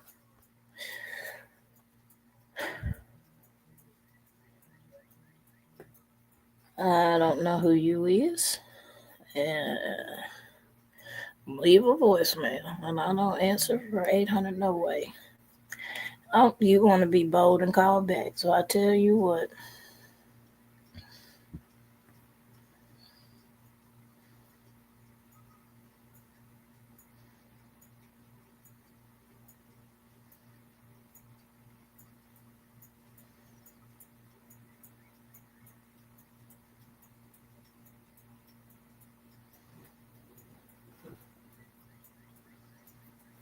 Now you can't call no more.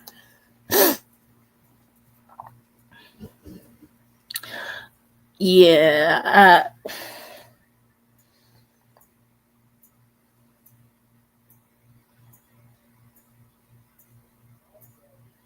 yeah, that's Ballin next to him. Yeah, he secured Ballin. That's what I thought. I thought so. Motion was filed to send away for life the man accused of killing his ex-girlfriend at Shelby Farms Park last year during a breast cancer awareness walk. Prosecutors filed a motion Tuesday seeking a life sentence for Jackson Hopper, 27, who was indicted last week for first-degree murder in the shooting death of Ellie Young on October 19, 2024, at the Memphis City Park.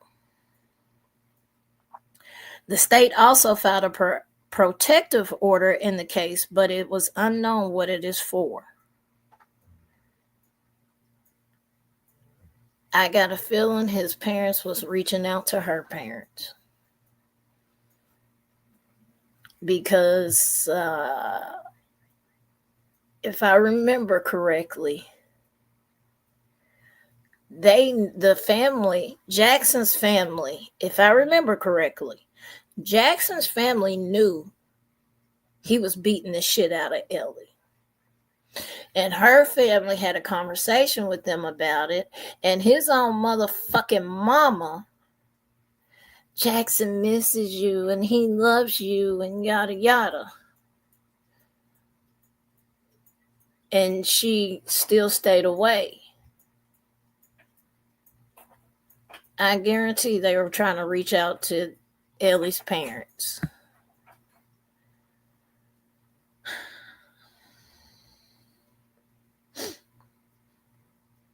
Authorities said that after the shooting, Hopper led law enforcement on a multi-county chase and allegedly tried to run over police officers before he was captured.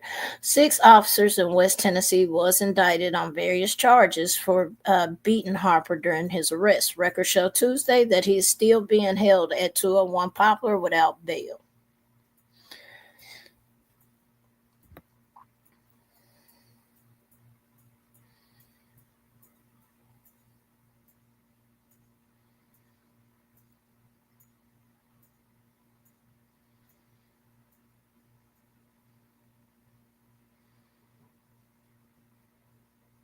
And the TBI investigated and arrested the 6 officers in the arrest of suspected accused in Shelby Farms murder. The investigation was prompted by the 29th Judicial District Attorney General Danny Goodman for circumstances surrounding allegations of excessive force. Y'all can be seated. Mr. Emmitt, you want to proceed with your closing argument? Yes, Your Honor, thank you. First of all, I think there's a rule in the law that says we're not supposed to thank jurors for their time and service, but I hope everybody realizes how much we all appreciate the fact that you've gone down here 5.5 hours driving time down here and then spent over a week here listening to this. And that's really all I can say of the rules about how much I appreciate it. So let me start with my closing argument. That is Justin Smith on the proudest day of his life. He's a brand new, freshly minted cop. And that's who I represent, Justin Smith, right over there. Now, I'm not going, that's the only technology you're going to see from me today. All right. My closing argument's more going to be of what I noticed throughout the trial. And You may or may not consider what I noticed to be important. And if it's not important, just ignore it. But it could be that you noticed and made note of some of the same things. And since it seems like we've been here for an eternity, I'm going to go through them. Again, use what you want and move on the things you don't want. All right, so I'm going to try to move quickly. If I even get anywhere close to an hour and a half, I give you permission to throw a rock at me, okay? Kind of like the Rock City bank robbery. Just throw a rock at me. All right, first, my notes. What happens in a city when mayors and police chiefs announce on the news that cops are not going to be permitted to chase shoplifters or burglars? Well, criminals run. They're not dumb. What happens when officers like Justin Smith get convicted of a felony because of what Tyre Nichols and Emmitt Martin did? Let's be real clear. We're here because of choices, as mentioned, Tyre Nichols made and that Emmitt Martin made. That's why we're here. I don't care what anybody else says. In my opinion, that's why we're here. So what happens when we convict officers like Justin Smith of felonies for chasing someone down and attempting to handcuff a suspect to assist one of his other police officers? If you're a cop, what do? Somebody like Justin Smith, who everybody knows, the UNPD knows to be the most kind and gentle professional in that unit. He gets convicted of a felony. What's going to happen?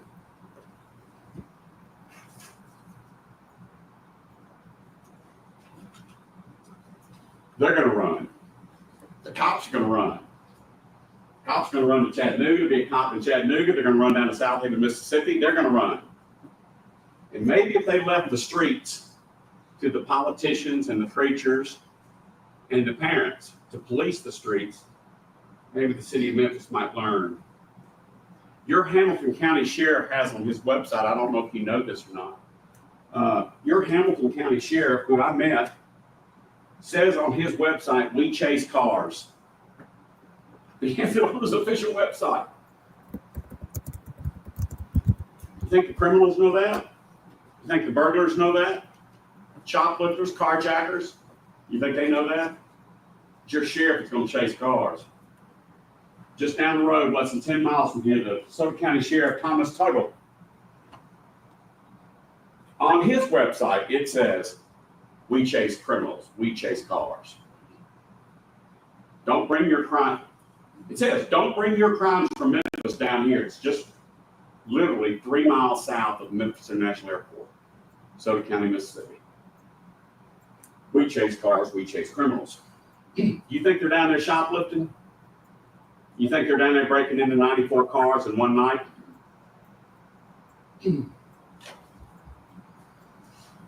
Here's some more notes that I have.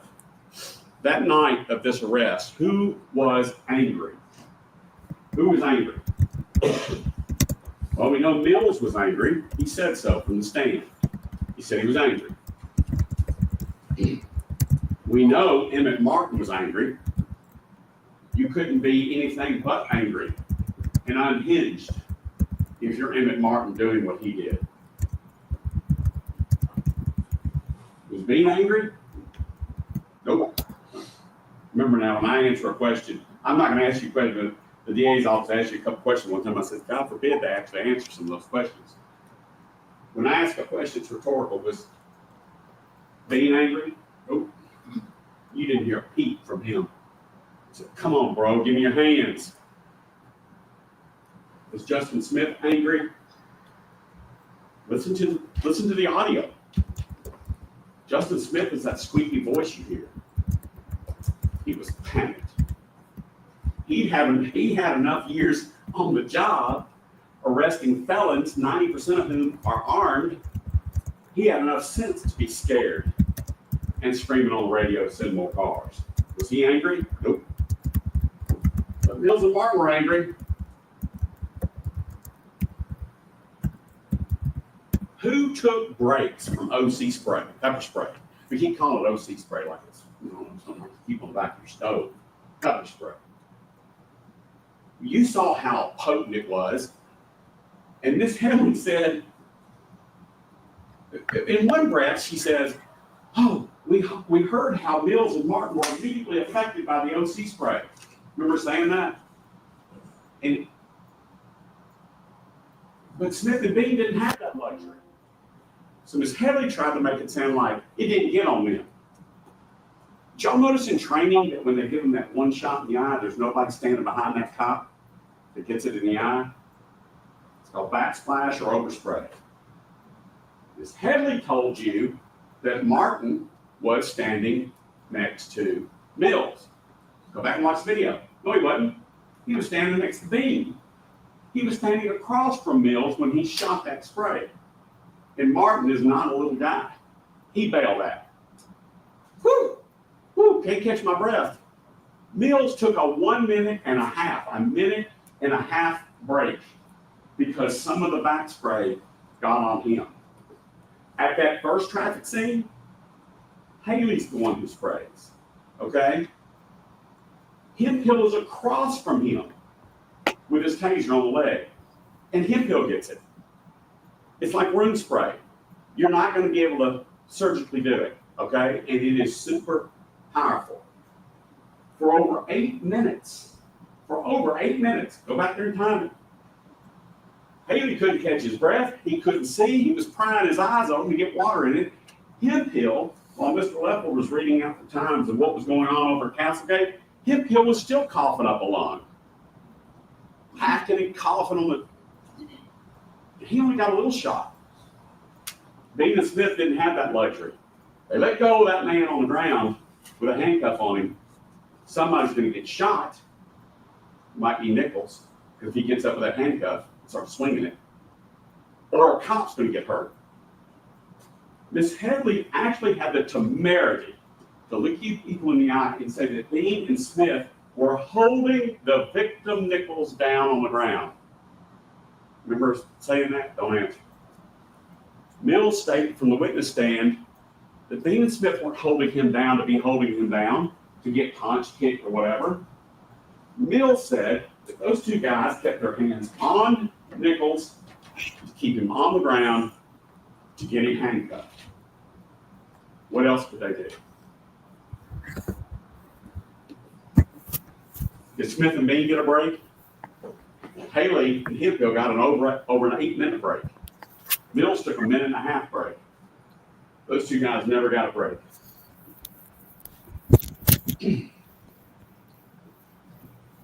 Mills testified that days after this happened, Justin called him on the phone.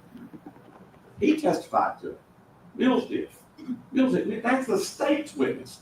That's the state's witness that they called to prosecute these men. Mills said, that Justin called him up and said, man, I just heard that there were kicks. And I'm going to call the lieutenant about it. He was mad. I think he used dirty words. I think he said it was effed up. Justin didn't know about the kicks. And they would have you believe, how could they not? Bean's body cam was right there on the ground. It caught every one of the kicks. Again, their witness Mills testified that he didn't see any of the kicks. And by the way, Mills is the one in the video with nothing in his hands, no hands on a suspect, staring at Martin and staring at Nichols, and yet he said, I didn't see the kicks. Justin and Bean, and I don't mean to drag Mr. Perry's client into it over and over again, but let's face it, Justin and Bean are bent over at 90 degrees, face full of spray, and blind and deaf and suffocating, trying to get this unknown suspect who they got called out on, had already fought off 3 cops. They have no idea if he has a weapon. Mills didn't see it. And Miss Haley said there were 7 times that they could have stopped these kids by at least saying stop. Justin Smith had his hands full. And Justin Smith has a history. You heard it from the witnesses, the character witnesses, that he is incapable. It is not in his nature to allow another officer to abuse a suspect. He's just not going to do it. The judge has instructed you on the law that when it comes to character witnesses, if someone is of good character, it strengthens the presumption of innocence, which is the strongest presumption in American law. Because good people, and what Mr. Hagman said in Chattanooga, and it's been repeated ad nauseum here, good people do bad things. Well, we're not here about good people doing bad things. We're looking at here people being charged with felonies. Good people do good things. Justice Smith didn't do anything different that night. He was doing the best he could to help Tadarrius Bean get handcuffs on and get Nichols in custody. Miss Headley, I have to take my hat off to her. Miss Headley had me, even though the judge says she shall not have any sympathy, talking about sesame chicken. Sesame chicken. Rovon Wells was making sesame chicken that night. Tyre rubbed his belly saying,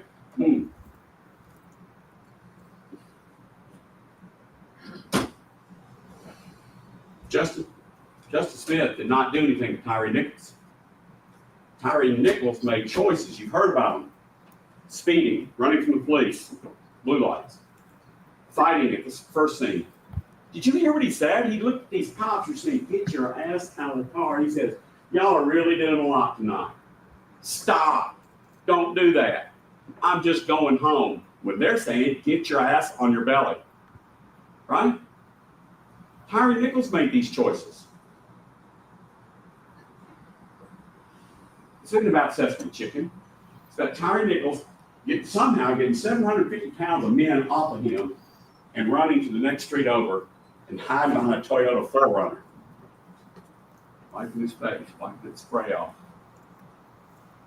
And then he happens to be seen by Mills and Bean. These guys have guts that I don't have. Okay? I flew Army helicopters for a long, long time. I've never had a shot made at me in anger. Okay? These guys, over 2 and 3 year periods, are making over 1,000 felony arrests themselves. 80 to 90% of them have head weapons on them. Frankly, when Emmitt Martin announced he's got to hold my gun, he's got my gun, in other circumstances, I'm surprised somebody gets shot and killed right then. That's a deadly force situation, you heard from the experts. Instead, they're trying to talk him into getting his arm behind his back. Dude, get your arm behind your back before I break your shit. Foul language. This is not some guy worried about going home and eating sesame chicken. The investigation. Let's talk about this investigation. Whew. Chuck Baker comes, impressive fellow from TBI, and I asked him, whose decision was it to return Kelly Rogers' pink American Express card? Not return. Did I say return?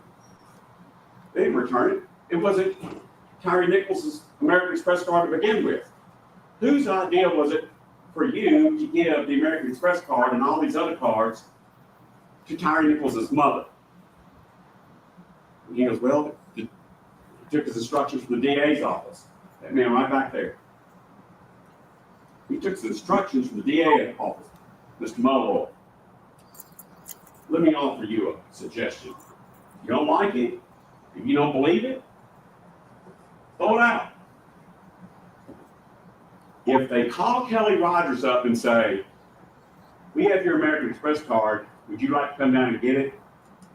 Don't most owners of the credit card say, where'd you find it? Well, we found it in Tyre Nichols' car. There was a better than even chance that Kelly Rogers will tell the media, my credit card was found in Tyre Nichols' car, the one that's making worldwide news. There goes the narrative right down the commode, right? just a victim waiting on Sesame Chicken.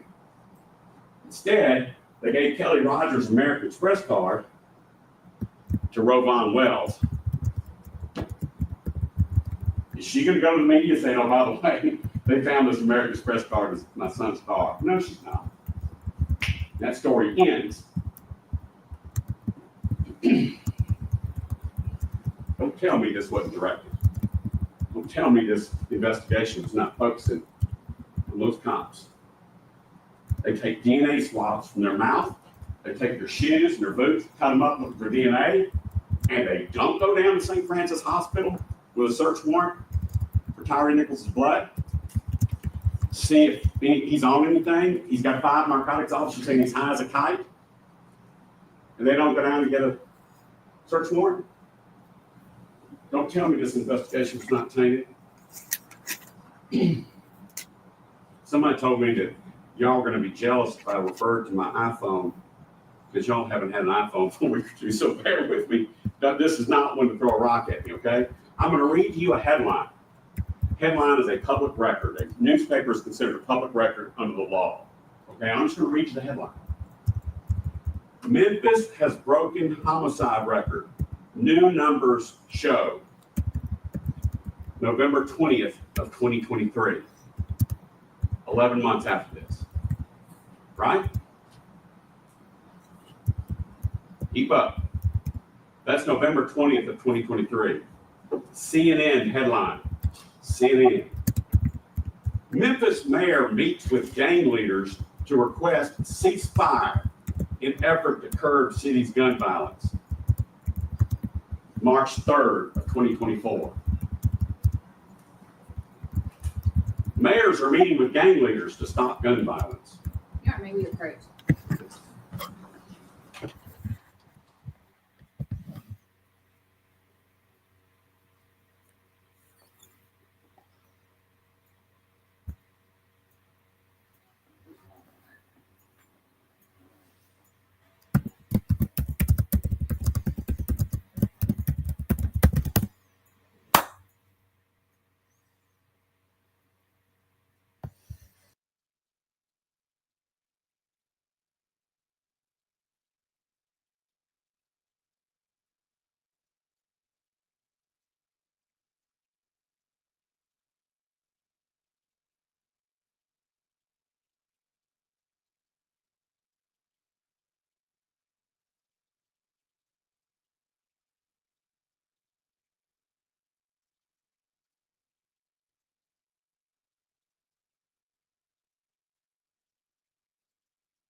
This man just flat out motherfucking lied. This man just flat out lied. Since when does nicotine and caffeine count as drugs? Since when does that classify as fucking drugs? Since when? Anybody? This man had alcohol with a level of 0.049, which is below the legal limit. The man had alcohol or caffeine, nicotine, weed, and Narcan. The Narcan was because y'all pumped him full of this shit because y'all lied and said he was on feed. Take that time, that's my schedule. All right, now, you people live in Chattanooga, these headlines that I read talk about our crime rates. That's probably not a single surprise to any people in Hamilton County, but crime rates in Memphis. Especially in light of the evidence that 80 to 90% of the people that they try to arrest all have hidden weapons.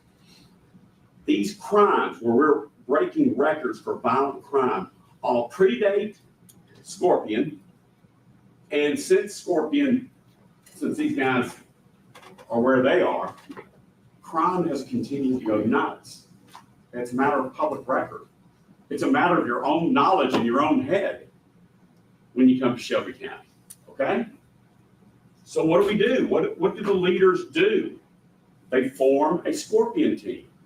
They take statistics, which I thought this case was about. They take statistics and they move them to dangerous areas of Memphis.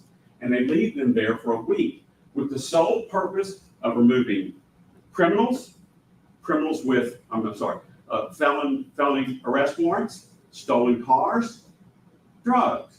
Get them off the street. They do it for a week or two, and then they got to move on to the next precinct because they get the crime down in that precinct for a little while, and there's another precinct going nuts. So they have to go over there for a week or two. Remember in my opening argument, I said these cops serve in the most dangerous unit in the most dangerous city in the United States. That goes to their mindset when they attempt to pull a car over that keeps going. That's in their mindset when they tell Nichols, get out of the effing car. They don't use language we're going to use at church. And Nichols pulls back against him and they pull him out of the car. That's what's on their mind. Let go of my gun. That's what's on their mind. Justin Smith watching Tadarrius Bean go down a dark street. Don't believe me, believe Mills. He didn't even know what street they were on. A dark street. They're chasing an unknown fleeing suspect.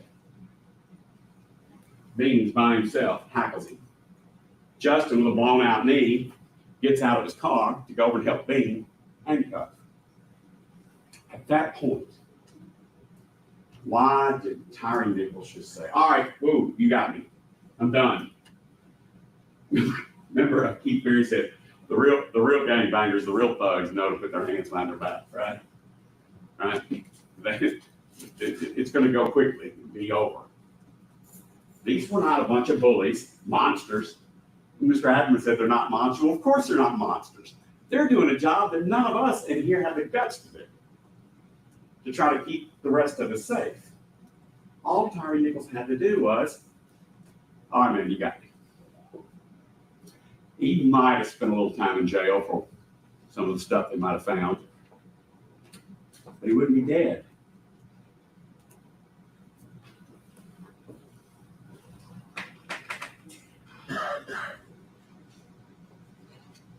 Those headlines I told you about, the things you know about in your own mind about Memphis, do you think Justin Smith knew those things when he decided to go to work on January 7th with a blown out knee instead of staying at home and nursing his knee? This guy with a college degree, with one of the most outstanding reputations at NPD and OCU, he knew what the risks were when he went into work. And he faced it. I don't have those guts. About the only thing Justin is guilty of is being naive. He probably thought he was making a difference. He literally was risking his life in reality every night to arrest people, sell dope, carjack cars, steal guns, credit cards, treating these people with respect. That's what they said about Justin. He's dealing with the worst people in Memphis. And Wojciechowski, who was his lieutenant and actually made arrests with him, with pepper spray in their face. Nemak, who is the old school guy, he says that Justin's new school. That is, he treated the suspects with respect. So is he going to change his spots that night and treat Tyre any different? No. This is Emmitt Martin and Tyre Nichols' doings.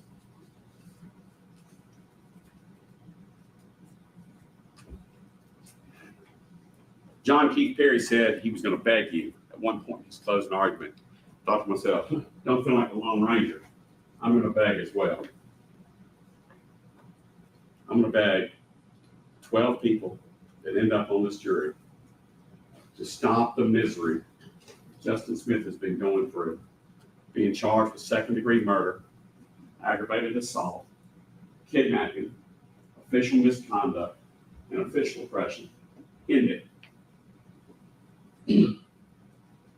Go to the jury verdict form. I'm going to read you the pages, make it hopefully better for you. And check the box, not guilty. and let Justin try to get some semblance of order. He'll never be a cop again. There's nothing we can do about that. If you're involved with the Tyre Nichols arrest, you're not ever going to be a cop again.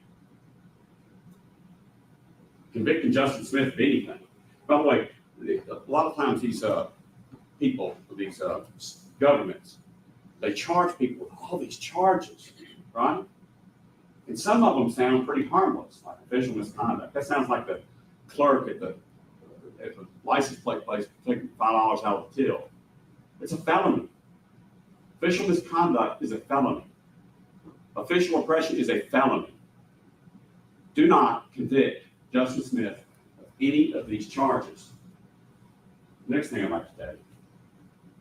When I represent a client who, let's face it, probably did do something they shouldn't do, I love lesser included offenses. Because I figure, well, the jury might cut me some slack. Instead of convicting them way up here, they'll convict them way down here. Okay? The state is the one wanting you to go to 35, I think it's 35 different charges, lesser included offenses. They're hoping that you'll get back there and you'll negotiate, you compromise and say, well, you know, we're not guilty of murder, but let's tag him with this. That's their idea. I'd just soon try Justin Smith on murder. But I'm forced to defend him on all those lesser charges, which is just a game, in my opinion. It's just a game. Your Honor, this whole, if Your Honor could give some type of instruction to the jury that the lesser included are the law in the state of Tennessee, and that's why Your Honor has included those in the jury instructions. That's not something that the state did. I'm going to allow them to finish closing arguments, and I'll give an instruction. Thank you. Lesser included offenses many times will have a jury do what's called a negotiated or compromised verdict. I'm asking you not to do that. I just don't know how much clearer I can make it. I'm asking you not to do that.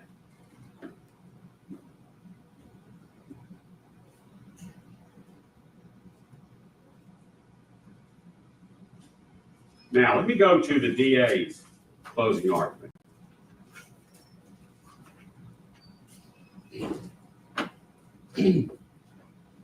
And I'm only going to do some of the high points. I'm not going to do all of Ms. Headley's closing argument. Okay, just some high points that I noted. She said that Tyre Nichols, after looking forward to Sesame Chicken, said when he got out of his car, I'm just trying to go home. If he'd have done what the officers told him to do, he could have gone home that night, or at least some night quickly in the future. But he didn't. Instead, Ms. Headley makes it about the officers. Should have the officer just said, oh, well, you're about to go home? Go ahead and go home. Is that what you want? She took issue with my phrase, tail whip. It was when I was asking Mills about you getting your tail whipped. These guys face felons every night, and they can't keep this guy under control. And by the way, this is the second scene. The first scene, he's already whipped their tails and got away from them. So that was my phraseology that Ms. Headley took issue with. These officers clearly were in over their heads with this one suspect, Tyre Nichols. Mills said he was angry when he used his baton. He was being honest and candid. But then he went on to say, yeah, while I was angry, if Tyre had just given us his hands, I would have not have hit him. Even though he was angry, Mills said that if he had just given us his hands, I would have never struck him. You can't believe Mills 1 minute and disbelieve him the next minute. That's their witness. I'm not going to spend too much more time on the DA's office continually saying that Bean and Smith were holding Tyre Nichols down, and they even played it to you in slow motion. That's not what Mills said. Mills said they weren't holding him down for beatings. They're holding him down trying to get him in handcuffs. That's their witness. Ms. Headley stated, and I should have objected, Miss Haley stated they had to have felt or heard the kicks. Remember her saying that to you?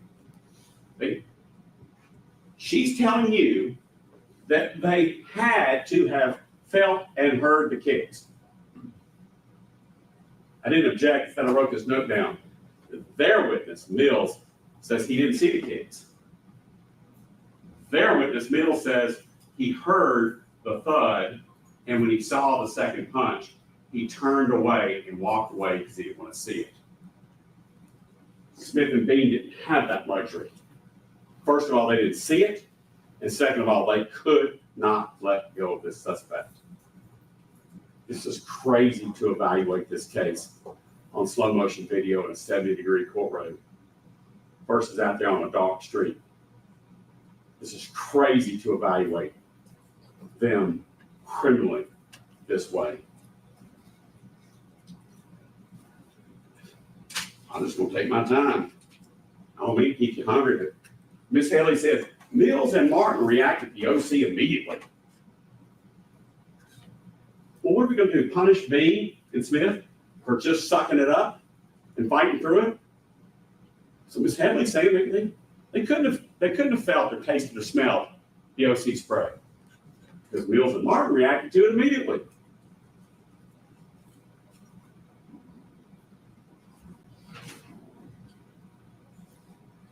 Ms. Headley said this to you in closing argument, and I did not stand up and object. It said, cops had no idea about the cards and the dope in the car, and the mushrooms only weighed as much as $2 bills. Cops could have known about it. But you know who did know about it? Tyre Nichols knew about it. It's okay for Ms. Headley to tell you what the cops didn't know. It's okay for me to tell you what Mr. Tyre Nichols knew. He knew what was in that car. He wasn't scared of those cops. I think he probably got scared of them. He wanted to get away from that car. If he gets away from that car, there's a hope. Stay out of jail. Miss Headley said that Tyre Nichols ran because he was scared of the police. She said, I don't know how she knows that. She went on to say that we picked on Robert Long too much. That's a young EMT, stood there like I'm standing, while Justin Smith is saying, man, his oxygen's low. His O2 is low. Where's your bag? You heard Justin. There was only one person trying to care for Tyre Nichols out there. It was Justin. That's not to the detriment of the other officers. I'm just saying. She said we picked on Robert Long. And she said, if they hadn't done what they did to Tyre Nichols, Robert Long wouldn't even be out there. Remember she said that to you? And I wrote, if Nichols had not done what he was doing, Robert Long wouldn't be out there either. If he would just get out of the car, say, why are y'all messing with me? Here. He could have gone out and hired himself a really good lawyer for mistreatment or whatever. Instead, he wants to say, y'all are really doing a lot tonight. Stop. Don't do that. I'm going home. The whole time he's got three really big men with big items to hurt you, saying, lay on your belly. He didn't do it. Now, we're getting to my closing argument, and it's only 3 pages long. Hopefully, I've covered a good bit of it. Justin Smith's reputation was that of compassion, protection of others. I've talked to you about character evidence, strengthening the presumption of innocence. I won't cover it anymore. By the way, Mills actually ended up being one of Justin's character witnesses. Mills said that Justin was calm and shared the same values with him, or is not going to take advantage or harm a suspect. You can't believe that and then not believe something else. Mills went on to say he didn't see the kicks, didn't see a good many of the punches. He stated that he heard no words during the during the Castlegate thing. He said the first time he heard the words was when he watched it later on video. Remember that? That confirms what Zwicky said. That when you're in a critical incident, you're scared. In a critical incident, your field of view goes to 2 degrees. You reduce that more with no glasses. You reduce it more with OC spray. You're scared to death hanging on to a handcuff. You don't hear. That's called auditory exclusion. Justin was in the fight of his life. And sitting here in 70-degree weather, looking at a video saying, well, that doesn't look too bad. It's impossible for us to get in the shoes of those officers that night. I was a horrible baseball player. Dealing with patients has to be hard. Dealing with wait staff, people has to be hard. Dealing with second graders must be hard. How hard for these cops? And we're wanting to convict them of felonies?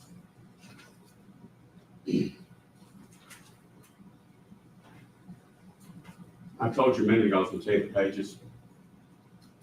In that big, long jury instruction, each of the 3 defendants, they go through the 7 charges and the lesser included offenses.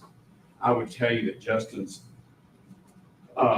charges, where you mark guilty or not guilty, is at page 72, page 75, page 78, page 81, page 84, page 87, and page 90. Page 72 is second-degree murder and the lesser included offenses. Please mark not guilty. Page 75 is aggravated assault. Again, please mark not guilty in the lower left-hand corner. Page 78 is aggravated kidnapping. Same. Page 81, kidnapping with a deadly weapon. Same. 84 is official misconduct. Page 87 is official misconduct refraining from a duty. That has to be about providing medical care. When you read the charge and you've heard all the evidence, that's the only thing it could possibly relate to. Mr. Leffler call said he had some struggles with that as well. And page 90 is official oppression. I want you to pay close attention to the following words, if you will, please. Knowingly, and the definition for knowingly, which remember includes reasonably certain. Knowingly, reasonable certainty, intentionally, unlawfully. These words have meanings within those jury instructions. They're very important. They're very, for lack of a better word, they're very intentional. They're very purposeful. I don't think you're going to find Justin Smith had a purposeful bone in his body to hurt Tyre Nichols or to allow anyone else to hurt Tyre Nichols.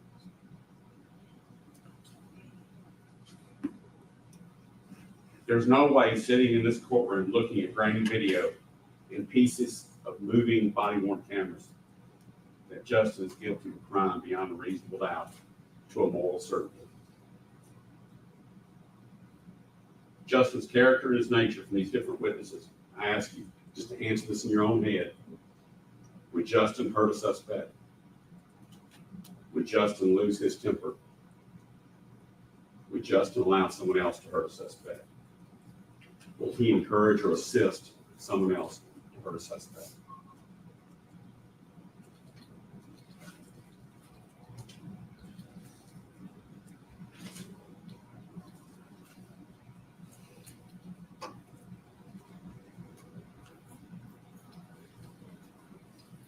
Listen to the audio tape. You'll hear Justin Smith on the radio at least 4 times, squealing, squeaking, begging for more cars, more help. Send more cars. He's still fighting. Send more cars. Justin Smith does this every night of the week. Justin Smith was probably for the first time in 3 years in OCU scared about what was about to happen. But do you call other cops and other witnesses to come over and witness you breaking the law? If Justin was going to break the law and hurt Tyre Nichols or allow someone else to hurt Tyre Nichols, would he call for more witnesses to come over? Well, of course not. That's common sense. Common sense, to me, is reasonable doubt. gone through all Nichols' choices. I won't go through them again. I'm gonna go through my witnesses real quick. Curtis Tate was the first witness I called. He's the one who said that if somebody's mother or sister was on the side of the road with a flat tire, Justin would be one of the guys to stop, help fix the flat tire for a stranger. That was Curtis Tate. Jared Zwicky, he was my expert. I don't think anyone took issue with his expertise, candor, and fairness. Okay? Jared said everything Justin did was lawful that night. And then he went on to talk about how dangerous the situation was. And then he went and talked about physiological struggles that cops have in critical incidents. Brian Nemack was the old school guy that Mr. Hagerman cross-examined and said, y'all all sit around and tell war stories, and some of it's pretty violent. It's old school, right? Nemack was on and said, yeah, I've been doing it a long time. Yeah, Mr. Hagerman, you and I have had those kind of conversations. And I asked him, I said, but is Justin Smith one of those guys? No, he's not. That's what he said. But he went on to say he was one of the best I had. And he said, Nemack said about Justin, he treats the suspects, the arrestees, with respect. Nemack said that. The old school guy, he probably took part in some of this kind of stuff back in the day. That's what he said about Justin Smith. Nemack is only recently retired. He's come here, so did Tate, working for the MPD, talking about Justin Smith. That's pressure. That's guts. Mark Wojcicki, that's the cop, OCU cop, physically fit looking dude, turned preacher. You heard what he had to say about him. He would not back off with Mr. Hagerman saying, good people do bad things. Good people are capable of bad things. The preacher in him says, yeah, we're all capable of bad things. But then he said, but it's not in Justin's nature. And that guy has been in arrest scenes, fights with Justin Smith beside him. And that's what Wojcicki said about him. Garrett O'Brien came in. He's kind of a stud too. He comes in. He had to hit a house on a search warrant. Some stolen cars, drug stuff, they all do in the dark of night. And he said that even though it wasn't his case, he could call Justin and Justin would pay attention to what O'Brien's case was about and took it seriously and went and hit the house with O'Brien. And then when O'Brien was about to take $5,000 that O'Brien thought was supposed to be grabbed by the warrant, Justin reads the warrant and says, that money back. It's not included in your warrant. It wasn't even his case.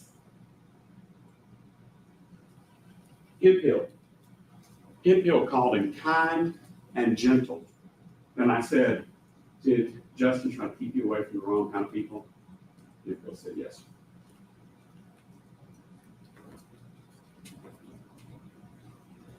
Desmond Mills, their client. He made fun of about how blind he was. But if Justin took his glasses off, he's blind as a bat. This is not a dark street. Those he sprayed in a fight for a handcuff. Mills, their witness, said that Justin's blind as a bat without his glasses.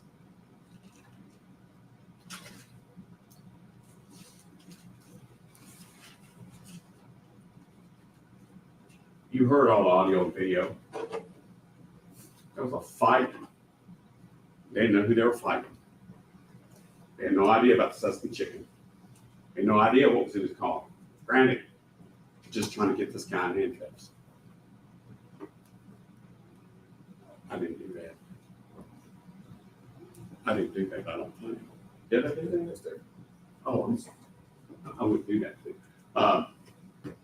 Go check the box, not guilty. On those 7 pages I gave. Return Justin Smith to his wife and kid. Let him somehow try to start his life over. Convicted him of a felony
No, it didn't. My internet just went out, which I figured it would because I've been having issues with it today. So I've had to log in from my phone and hopefully I can get it rebooted.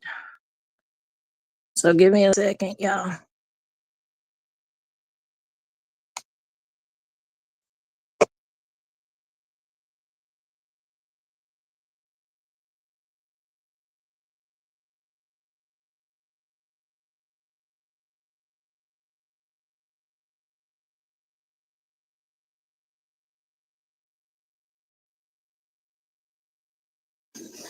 No, I'm not back. I'm on my phone, not on my laptop.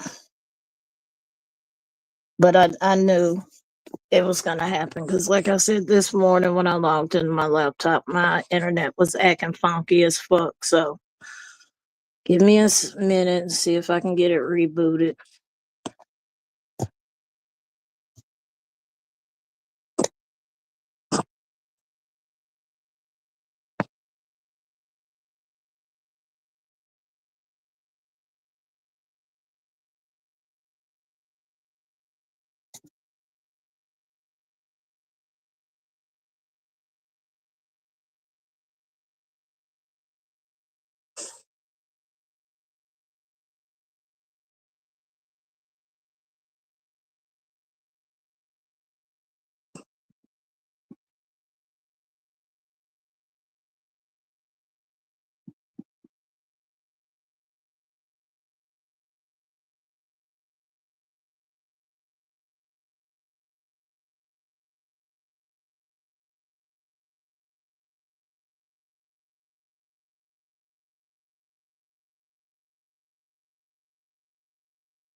Oh,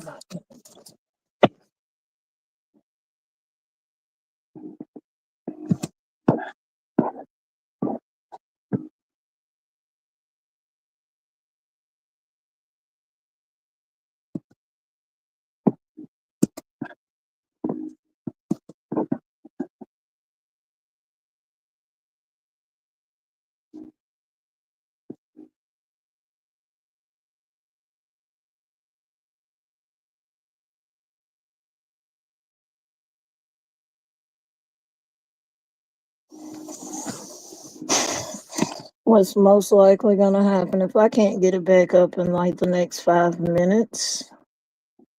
Because I just checked to see if there's an outage in my area, because that happens, or sometimes they're doing maintenance, but they're saying it's fine,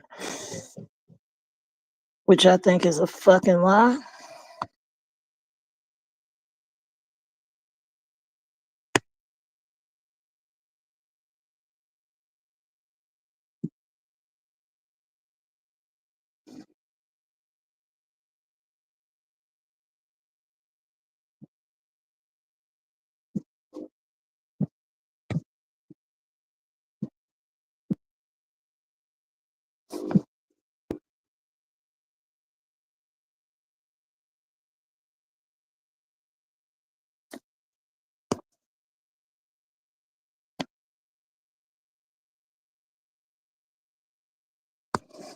Yeah, so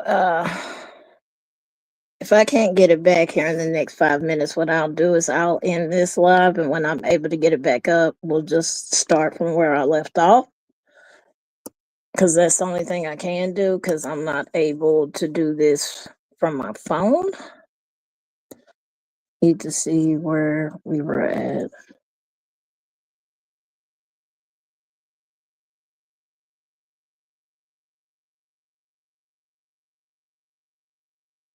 So we were 2 hours and 38 minutes. Okay. Oh, there you go. All right, hang on. I'm gonna get off of here and hang on.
But do you call other cops and other witnesses to come over and witness you breaking the law? If Justin was going to break the law and hurt Tyre Nichols or allow someone else to hurt Tyre Nichols, would he call for more witnesses to come over? Well, of course not. That's common sense. Common sense, to me, is reasonable doubt. We've gone through all Nichols' choices. I won't go through them again. I'm going to go through my witnesses real quick. Curtis Tate. Curtis Tate was the first witness I called. He's the one who said that if somebody's mother or sister was on the side of the road with a flat tire, Justin would be one of the guys to stop, help fix the flat tire for a stranger. That was Curtis Tate. Jared Zwicky, he was my expert. I don't think anyone took issue with his expertise, candor, and fairness. Okay? Jared said everything Justin did was lawful that night. And then he went on to talk about how dangerous the situation was. And then he went and talked about the physiological struggles that cops have in critical incidents. Brian Nemack was the old school guy that Mr. Hagerman cross-examined and said, y'all all sit around and tell war stories, and some of it's pretty violent. It's old school, right? Nemack was on and said, yeah, I've been doing it a long time, yeah. And Mr. Hagerman, you and I have had those kind of conversations. And I asked him, I said, but is Justin Smith one of those guys? No, he's not. That's what he said. But he went on to say he was one of the best I had. And he said, Nemack said about Justin, he treats the suspects, the arrestees, with respect. Nemack said that. The old school guy, he's probably took part in some of this kind of stuff back in the day. That's what he said about Justice Smith. NEMAC is only recently retired. He's come here, so did Tate, working with the MPD, talking about Justice Smith. That's pressure. That's guts. Mark Wojcicki, that's the cop, OCU cop, physically fit looking dude, turned preacher. You heard what he had to say about him. He would not back off with Mr. Hagerman saying, good people do bad things. Good people are capable of bad things. The preacher in him says, yeah, we're all capable of bad things. But then he said, but it's not in Justin's nature.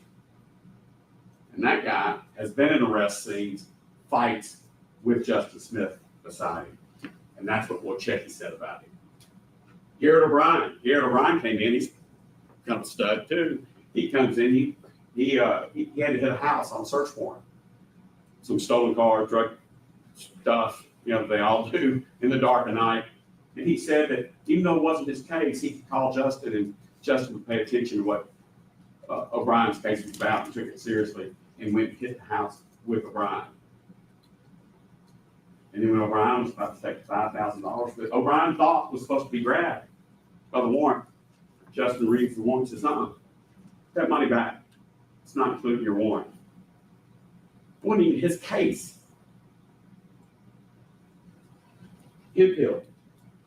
Hemphill called him kind and gentle. Then I said, did Justin try to keep you away from the wrong kind of people? Hemphill said yes.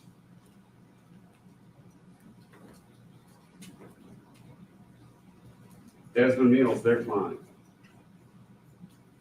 He made fun of about how blind he was. That if Justin took his glasses off, he's blind as a bat. This is not a dark street. Those he sprayed in a fight for a handcuff.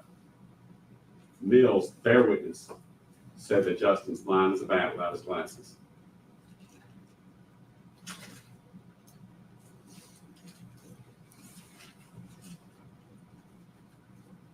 You heard all the audio and video. There was a fight. They didn't know who they were fighting. They had no idea about the Sussex chicken. They had no idea what was in his car. Granted, just trying to get this guy in handcuffs. I didn't do that. I don't think. Did I do that? Oh, I'm sorry. I would do that too. Go check the box, not guilty. On those 7 pages I gave you, please. Return Justice Smith to his wife and kid. Let him somehow try to start his life over. Convicting him of a felony is not going to bring Tyre Nichols back. That is unfortunate. Any creation of God that leaves before its time is a tragedy. Tyre Nichols is gone. Convicting him of a felony will not bring Tyre Nichols back. Emmitt Martin is in prison. I don't know any of us will live long enough to ever see Emmitt Martin back. Emmitt Martin's in prison for what he did. Mills, he's already pled guilty. Do not convict Justice Smith of these felonies, please. Thank you for hearing me. Ladies and gentlemen, as we, of course, somewhat mentioned, within the law, anytime a person is charged with an offense, that particular offense has already built into it lesser included offenses or lesser crimes. When a person is charged with an offense, rather than list off every single offense that is included in the offense, they just are charged with the highest, and then everything within that charge is considered a lesser included offense. The court is the one that has elected which offenses are going to go before the jury for their consideration. This is not something that the attorneys in and of themselves make the decision. Ultimately, the court is going to be the decision maker, and what the law that is presented for your consideration is going to be turned over to you. So I just want to make sure any statements referencing one side or the other as being the person that's requiring this to go before you all, I want you all to understand that I am going to be the one that provides the law to you, as I instructed at the very beginning and will continue to instruct to you. The law comes from the court, And so any instructions that you all have come from the court. Before we begin with the last portion, as we talked about at the very beginning, because the state has the burden in this case, now that the defense has finished their closing arguments, the state will have an opportunity to present a rebuttal argument. Is there anyone that needs a break so we don't have any interruptions during that rebuttal argument? All right, proceed.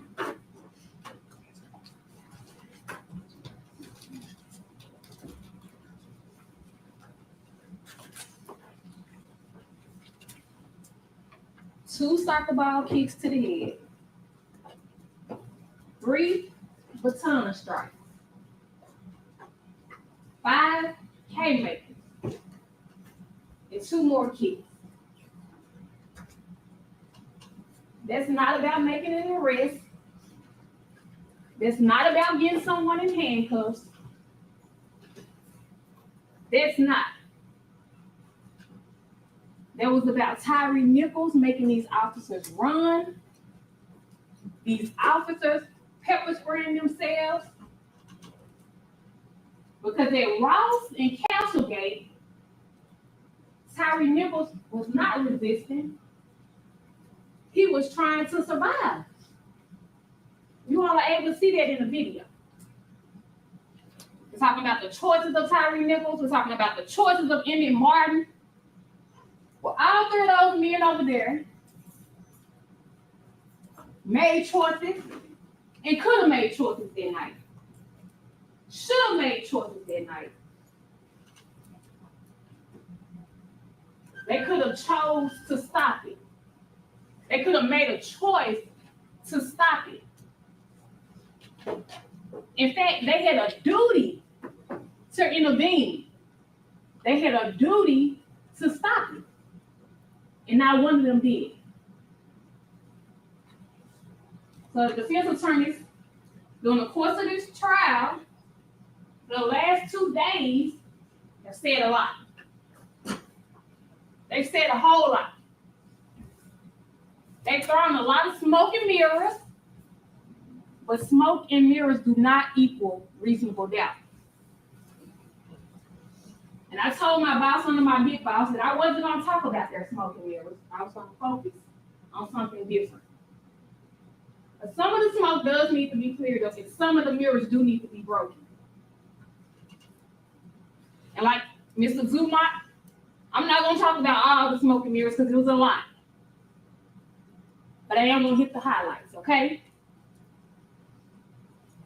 So first, before we can get into anything, we got to talk about this idea of a tainted investigation. We've heard that for days now. They said TBI and the district attorney's office and the FBI, the Department of Justice, everybody was colluding and working against these men. They will have you believe because TBI got involved and my big boss somehow was driving Hickory Hill, January 7, 2023, saw these officers doing what they were doing and saying, hey, this is going to be a great news story. That's not what happens. In fact, look at the policy, Memphis Police Department's policy. You'll have it with you. In cases where individuals are in custody and are critical or dead at the hands of law enforcement, TBI has to get involved. But that can only come at the request of the district attorney. So who knows about what happened to Tyre Nichols back on January 7, 2023? TBI doesn't. My boss not out riding. Miss Wells has collapsed on her son in the hospital. She's not calling my boss to make the call. Who knows? Who else is a part of this conspiracy? MPD? Is it reasonable to also believe that MPD made the call to my boss? Hey, we got somebody critical at the hospital doing an arrest. TBI comes and clears out their hospital scene. Because that's what Ms. Wells said happened.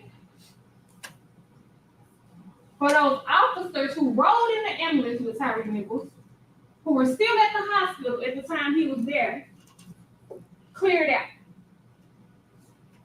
And then a tainted investigation. But when TBI gets involved, give them what they want to believe is their best piece of evidence. These mushrooms and these credit cards. That somehow justify Tyre Nichols being beat to death. Mushrooms that were found in the trunk of his car. Mushrooms that you heard Dr. Ross say weren't even in his system. What did he have in his system? Alcohol. Well below the legal limit. I think it was 0.4 grams. I don't know, 0.04. But a tainted investigation. Smoke and mirrors. Let's talk about what this is not.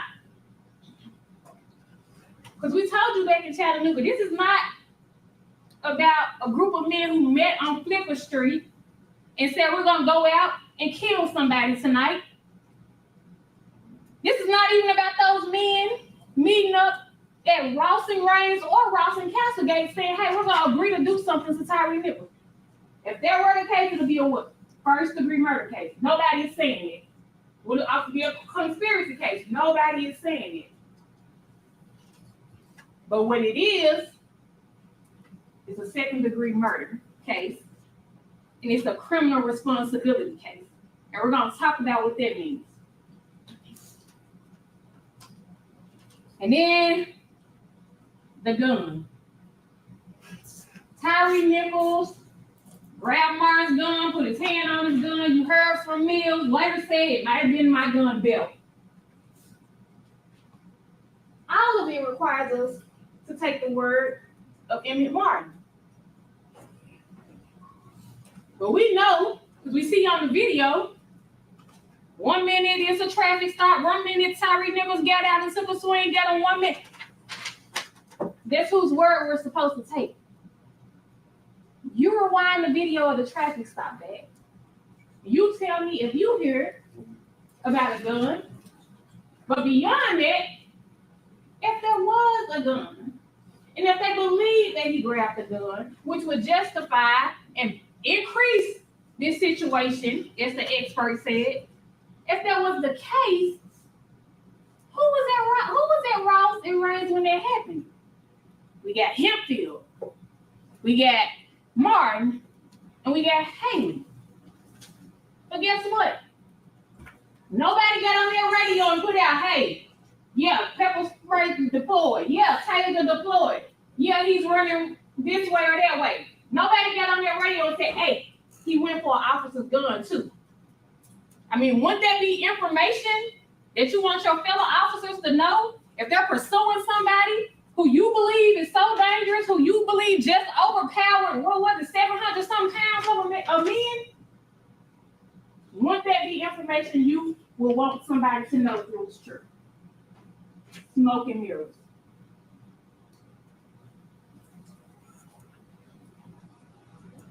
This notion, and I want to be clear what this is not.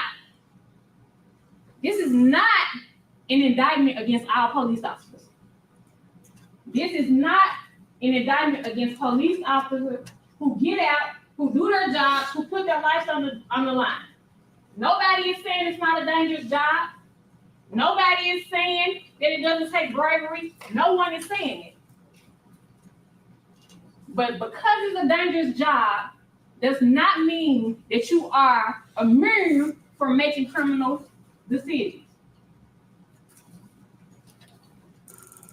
So yes, we can talk about the language police officers use, the actions police officers use. Me and Mr. Hagman can agree to disagree about the verbal judo. And they snatching them out the car. I'm gonna blow your ass off. When they have them on the ground, I'm about to break your shit. We can agree to disagree. Okay, tough job, rough language, cool. Nobody is being charged for that. They have him on the ground. He's hurt now. Guns drawn. You about to get your ass blowed off. He's hurt. We about to break your shit. He's hurt. Pepper spray him. He's hurt. He, being Tyre Nichols, has hurt. Take him. Well, what's next? What's next? Wait on him to pull the gun back out. He takes off running. Tyre Nichols should have just stayed there. He shouldn't have really resisted. He shouldn't have ran. Okay, but he did. He ran. And at Ralston Castlegate, he's tackled to the ground by Tadarrius Bean. Nobody is saying Tadarrius Bean should not have tackled Tyre Nichols. He's not being charged for this. None of these officers are being charged for this. But as Tyre Nichols is on that ground, and Emmitt Martin delivers that first kick to Tyre Nichols' head, it's a flag on the play. Whoa, whoa, whoa, wait a minute. That kick to the head, look at police policy, Memphis police policy. It's considered deadly force. So when you apply this deadly force to this man who's on the ground, he now becomes a victim. He now becomes a victim. But nobody intervenes. There's more kicks. There's more kicks. There's more punches. There's more punches. There's more kicks. That's why we're here.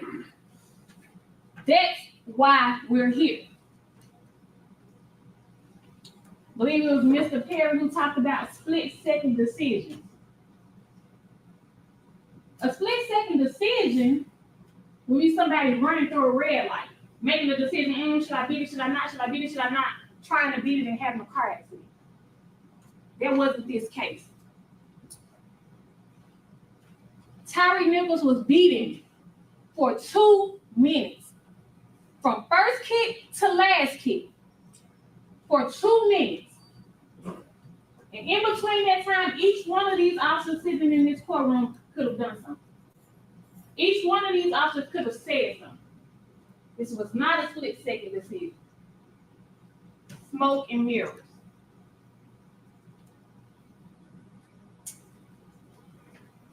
And maybe the best smoke and mirror of it all is this whole notion that these officers were just trying to handcuff Tyre Nichols. Tyre Nichols could have just put his hand behind his back, say, you got me, you got me. But when they first approached Tyre Nichols, what did he say? All right, all right, all right, threw his hands up. So how do we even get on the ground? But even when we're on the ground, you know that character witness who came and said and testified on behalf of Mr. Smith, who talked about the dangerous arrest he made with Mr. Smith, who talked about the person who had been pepper sprayed.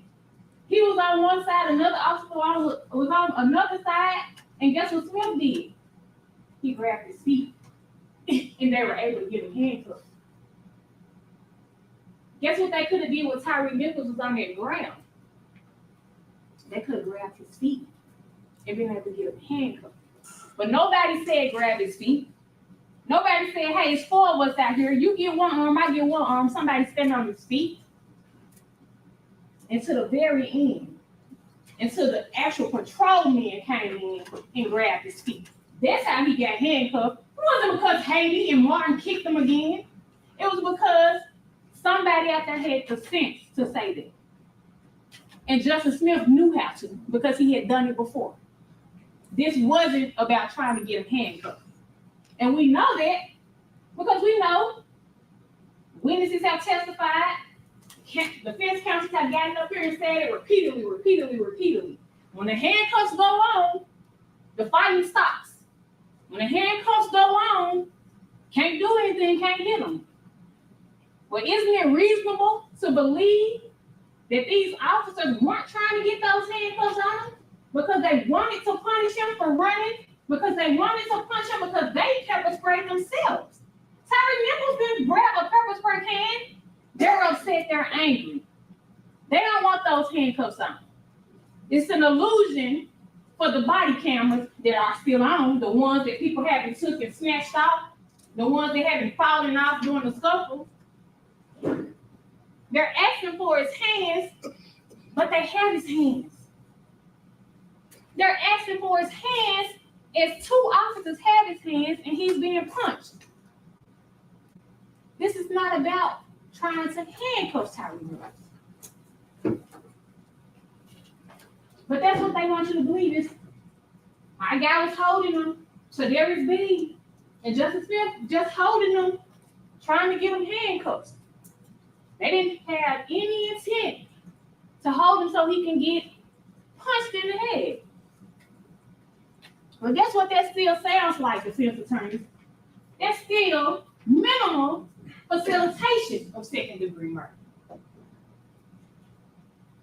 That's not what this is. It's not just facilitation of second-degree murder, not just them holding his hands for him to get handcuffed. This is second-degree murder. And so how do we get to that? Because all week, up until now, all week what it's come down to is that those men could see what Emmitt Martin was doing, could hear what Emmitt Martin was doing, if they were criminally responsible for Emmitt Martin's actions. And all week, everybody has been trying to stay away from what Emmitt Martin did, right? I think Mr. Leffler got up today and he read from you page 47 of your jury instructions that said, considering multiple defendants, you should give separate consideration to each defendant. Absolutely. Absolutely you should. But that goes along with criminal responsibility.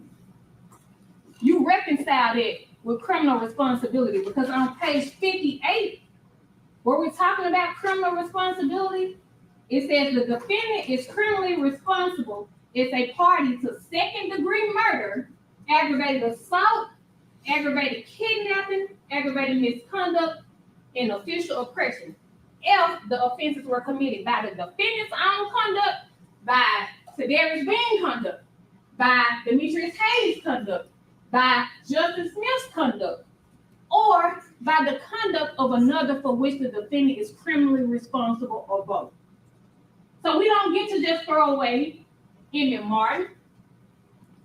We don't get to just throw away Emmitt Martin. Yes, we evaluate them separately. That means evaluate if Tadarrius Bean was criminally responsible for Emmitt Martin and everybody else out there. That means evaluate if Demetrius Haley was criminally responsible for everybody else out there, so along with Justice Smith. And if they were criminally responsible for each other, then they can be found guilty of second-degree murder. So the question is, and the question has been all along, did they see what happened and not intervene? One way we need criminal responsibility is not intervening. Did they assist in what was happening? Another way we need criminal responsibility. And I submit to you that they were doing both. So the good thing about going third, the good thing about the more experienced prosecutors handling the majority of the case is that I've been able to sit and listen and try to find the answer to that question that matters. The answer to that mystery question, did they see it, did they hear it, did they know what was happening and not intervene? I've been able to sit and listen to the audio. I've been able to sit and watch the video. And so I want to talk to you, because it's helped me talk to you a lot, about their acts. What they were doing that showed they could see what was happening, where their eyes were, how they were responding after the fact. Mind you, Tadarrius Bean, Justice Smith, they didn't go dump water on their face. They weren't coughing like Kemp Hill. But that's just the things that they were doing. What about the things they said? What about the things that they said? Let's take a look at it. And as we take a look at all the things they said, I want to remind you of this language in the criminal responsibility instructions. The encouragement of the principal offender is enough. Let's start with Demetrius Haley. Mr. Leffler talked about how Demetrius Haley still back at Ross and Raines when majority of the kicks and majority of the punches were happening to Tyre Nichols. Sure, he was. But the problem is, by the time he got to Ross and Castlegate, Emmitt Martin had already kicked Tyre Nichols for the last time, and he was done kicking. Go back and watch the video. Emmitt Martin was done with the soccer ball kicks. But because Demetrius Haley runs in and says, beat that man's ass, what they want you to believe is the same type of verbal judo, or whatever it's called, that he was using on the first scene. He's not responsible for his kick, and he's not responsible for Emmitt Martin's kick when he was done kicking. That reasonable? Is that reasonable? The problem, Mr. Leffler, is that on the first scene, when Haley was using that verbal judo, nobody blew Tyre Nichols' ass off. On that first scene, when he was using verbal judo, nobody broke Tyre Nichols' shit. But here, Ross and Castlegate, when he jumps out that car, when those men are already over Tyre Nichols and says, beat that man's ass, he kicks him himself. He not just kick him, he looks for the spot where he wants to kick him. And I know the defense wants you to believe he kicked him in the shoulder, but you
I'm about to chunk my goddamn internet out the motherfucking window.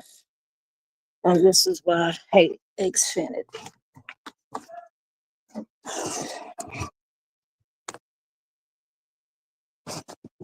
I'd rather have you first. But no, they won't lay the fiber optic cable line so we can get you verse.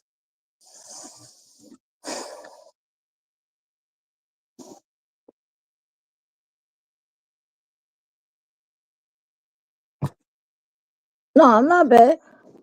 I'm on my phone. I'm not back. The internet is still down. I just rebooted it. We'll see if it'll come back up. If not,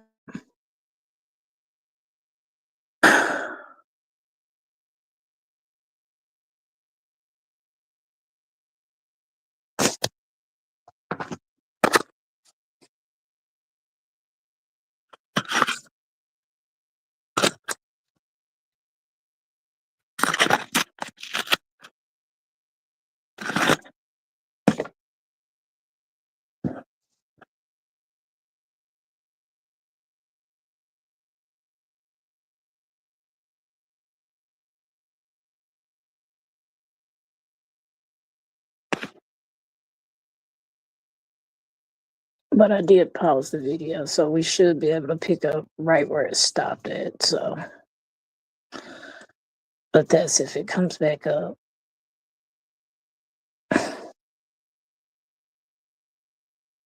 And I got a feeling me and my neighbor gonna have a knockdown fucking drag out.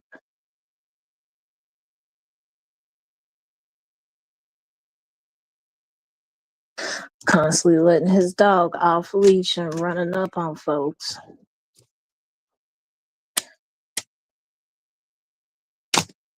Then he has to holler at the damn dog. Well, maybe if you actually gave a fuck about your dog,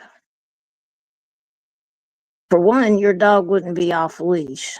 Because if my dog fuck your dog up, because she will, I'm telling y'all what I know, that bitch does not like other female dogs. She will get the jacking.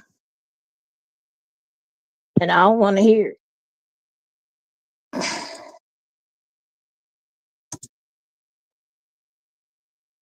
That's exactly why her and Little Bit have to stay separated, because Callie do not fuck with other female dogs, period. And this is why I have to be careful when I let my dogs out, because if my dog fuck your dog up and you come over here hollering about a damn vet bill, we gonna have some problems.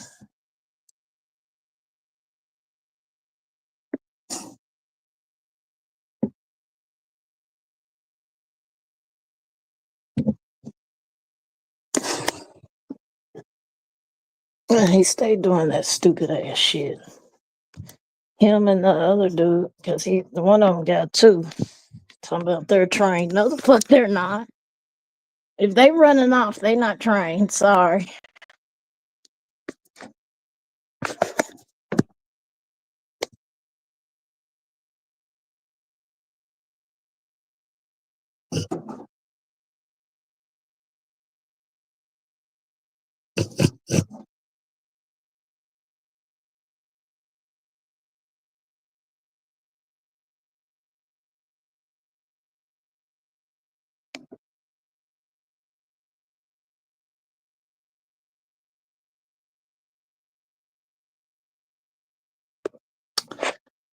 On the internet, you tripping.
Let's see, we only got fucking 14 minutes left. Come on. Y'all is fucking with the shit today.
Well, come on.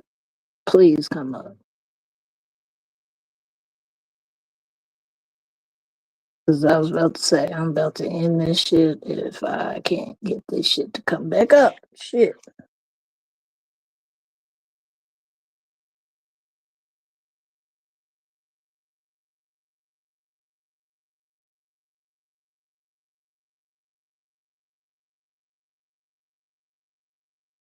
Out of all the damn days my internet want to start acting like it's some janky ass shit, you want to do it on the night. All right.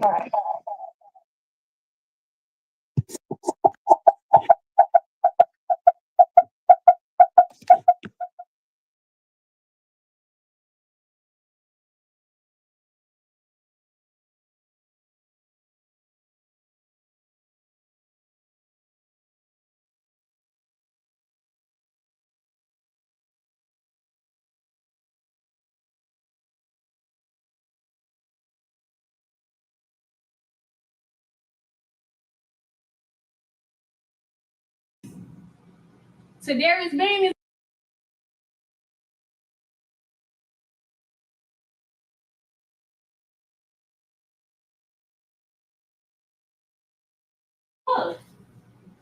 but the problem is, by the time he got to Ross and Castlegate, Emmitt Martin had already kicked Tyre Nichols for the last time, and he was done kicking.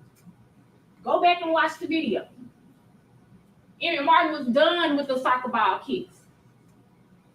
But because Demetrius Haley runs in and says, beat that man's ass, what they want you to believe is the same type of verbal judo, or whatever it's called, that he was using on the first scene. He's not responsible for his kick, and he's not responsible for Emmitt Martin's kick when he was done kicking. That reasonable? Is that reasonable? The problem, Mr. Leffler, is that on the first scene, when Haley was using that verbal judo, nobody blew Tyre Nichols' ass off. On that first scene, when he was using verbal judo, nobody broke Tyre Nichols' shit. But here, Ralston Castlegate, when he jumps out that car, when those men are already over Tyre Nichols and says, beat that man's ass, he kicks him himself. He not just kicked him, he looks for the spot where he wants to kick him. And I know the defense wants you to believe he kicked him in the shoulder, but you watch the video. You tell me if it was the shoulder or he kicked him higher up in his face and neck area. But it's not about Haley's kick alone. Because once he kicks him, guess who starts back kicking him? Emmitt Martin.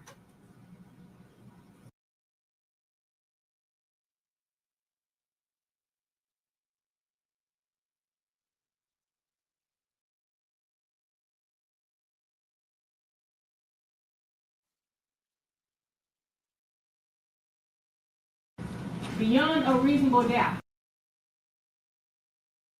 All it takes is 2 soccer ball kicks to the head, 3 baton strikes, 5 haymakers to the head, 2 more kicks, and nobody's saying stop. Nobody's saying don't do it. Nobody's saying grab Emmitt Martin. Because that's the question. If they seen it and it was excessive, which every expert who took the stand said every one of those punches and every one of those kicks were excessive force. One said not justified.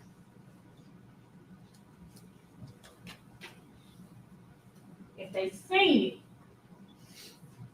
that's what it takes. Not one person saying stop. Not one person saying grab Emmitt Martin. So when the smoke clears and when the mirrors break, those facts and that law that you have, it stands. It's still in place.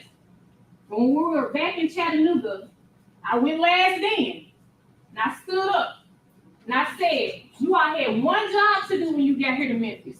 You all had one job to do when you got to this dangerous city. You all got one job while you're here, and that's to follow the facts in the law. To follow the facts in the law. Those are the facts. You have the law.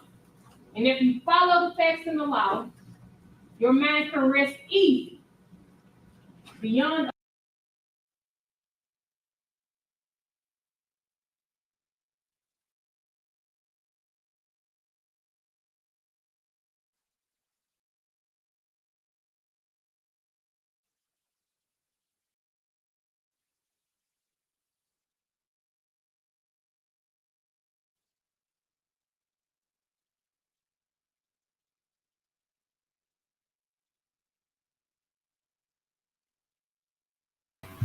I have no idea why the fuck it keeps going to the end.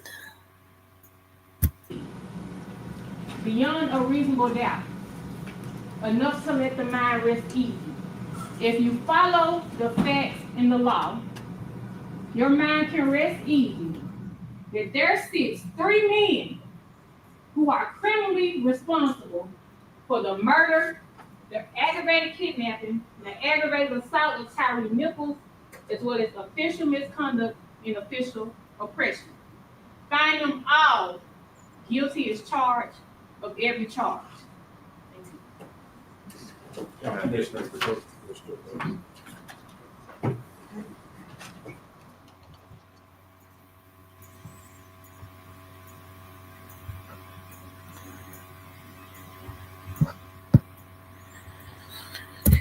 And okay, so really after that, that's the end. Nothing else happens. So, I don't know why the fuck he kept doing that. I don't know. But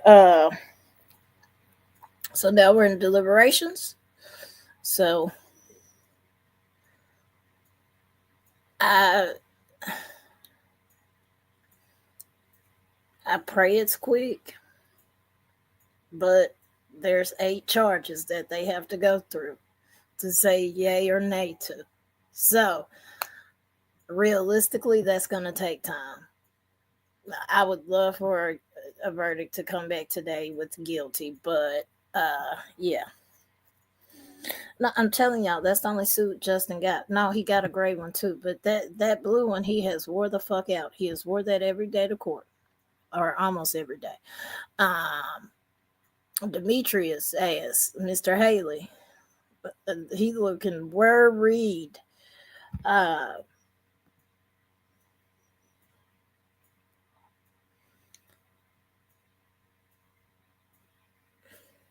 really want that smug ass look knocked off of Tadarrius Bean face and Demetrius face.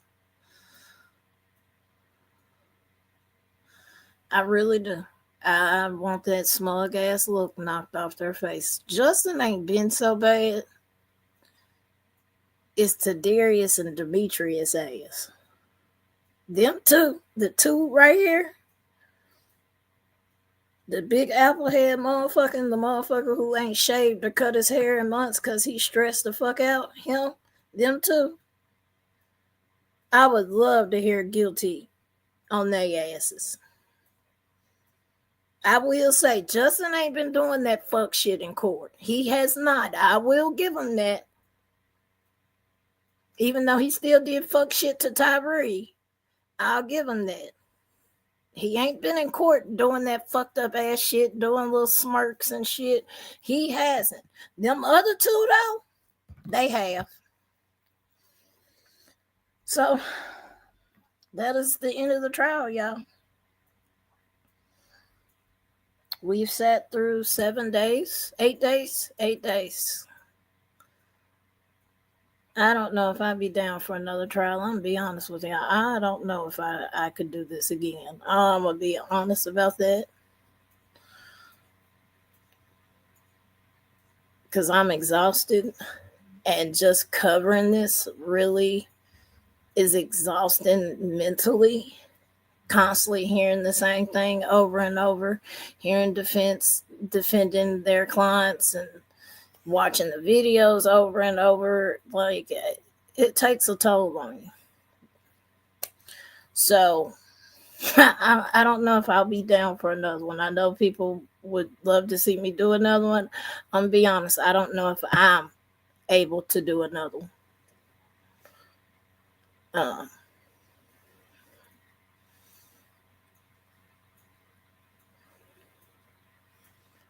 Because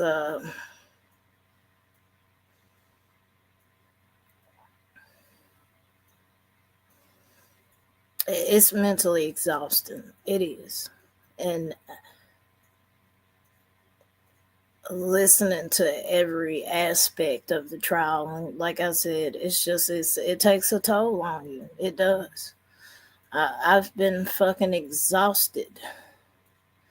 I'm not gonna promise that. So you can stop throwing it out there. I'm not even finna sit here and say I'm gonna step up for that. I might cover it as far as what happens in trial, but as streaming it, I'm not even finna sit here and lie to y'all like that. So I'm not even finna go there. The reason why I did this one, this is my home turf. I am from Memphis. This is my city. And watching Tyre get beat on video, no. And I wasn't gonna let nobody forget this man. And I'm still not gonna let nobody forget this man. I will call you back in momentarily. Jury may be excused. So,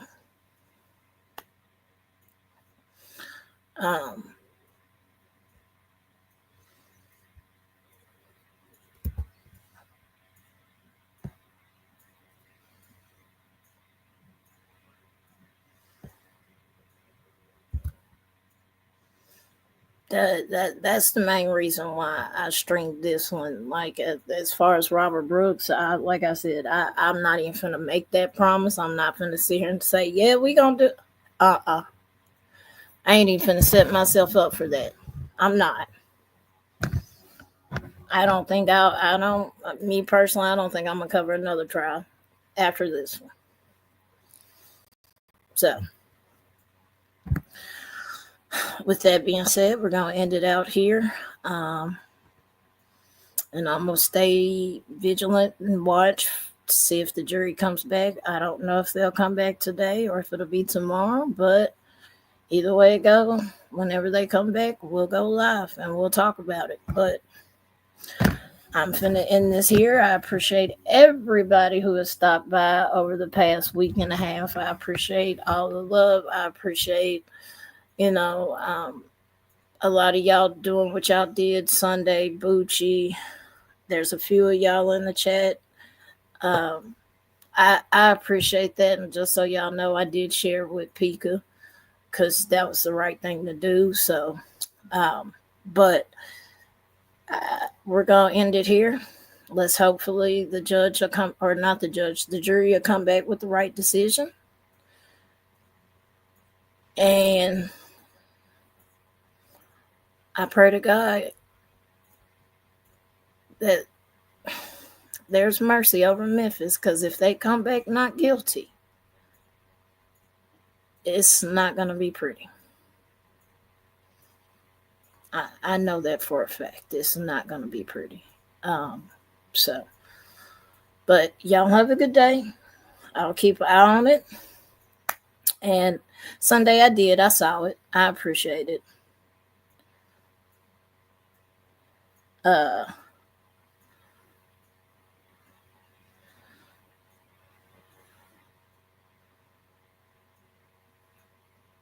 Bucci, I will.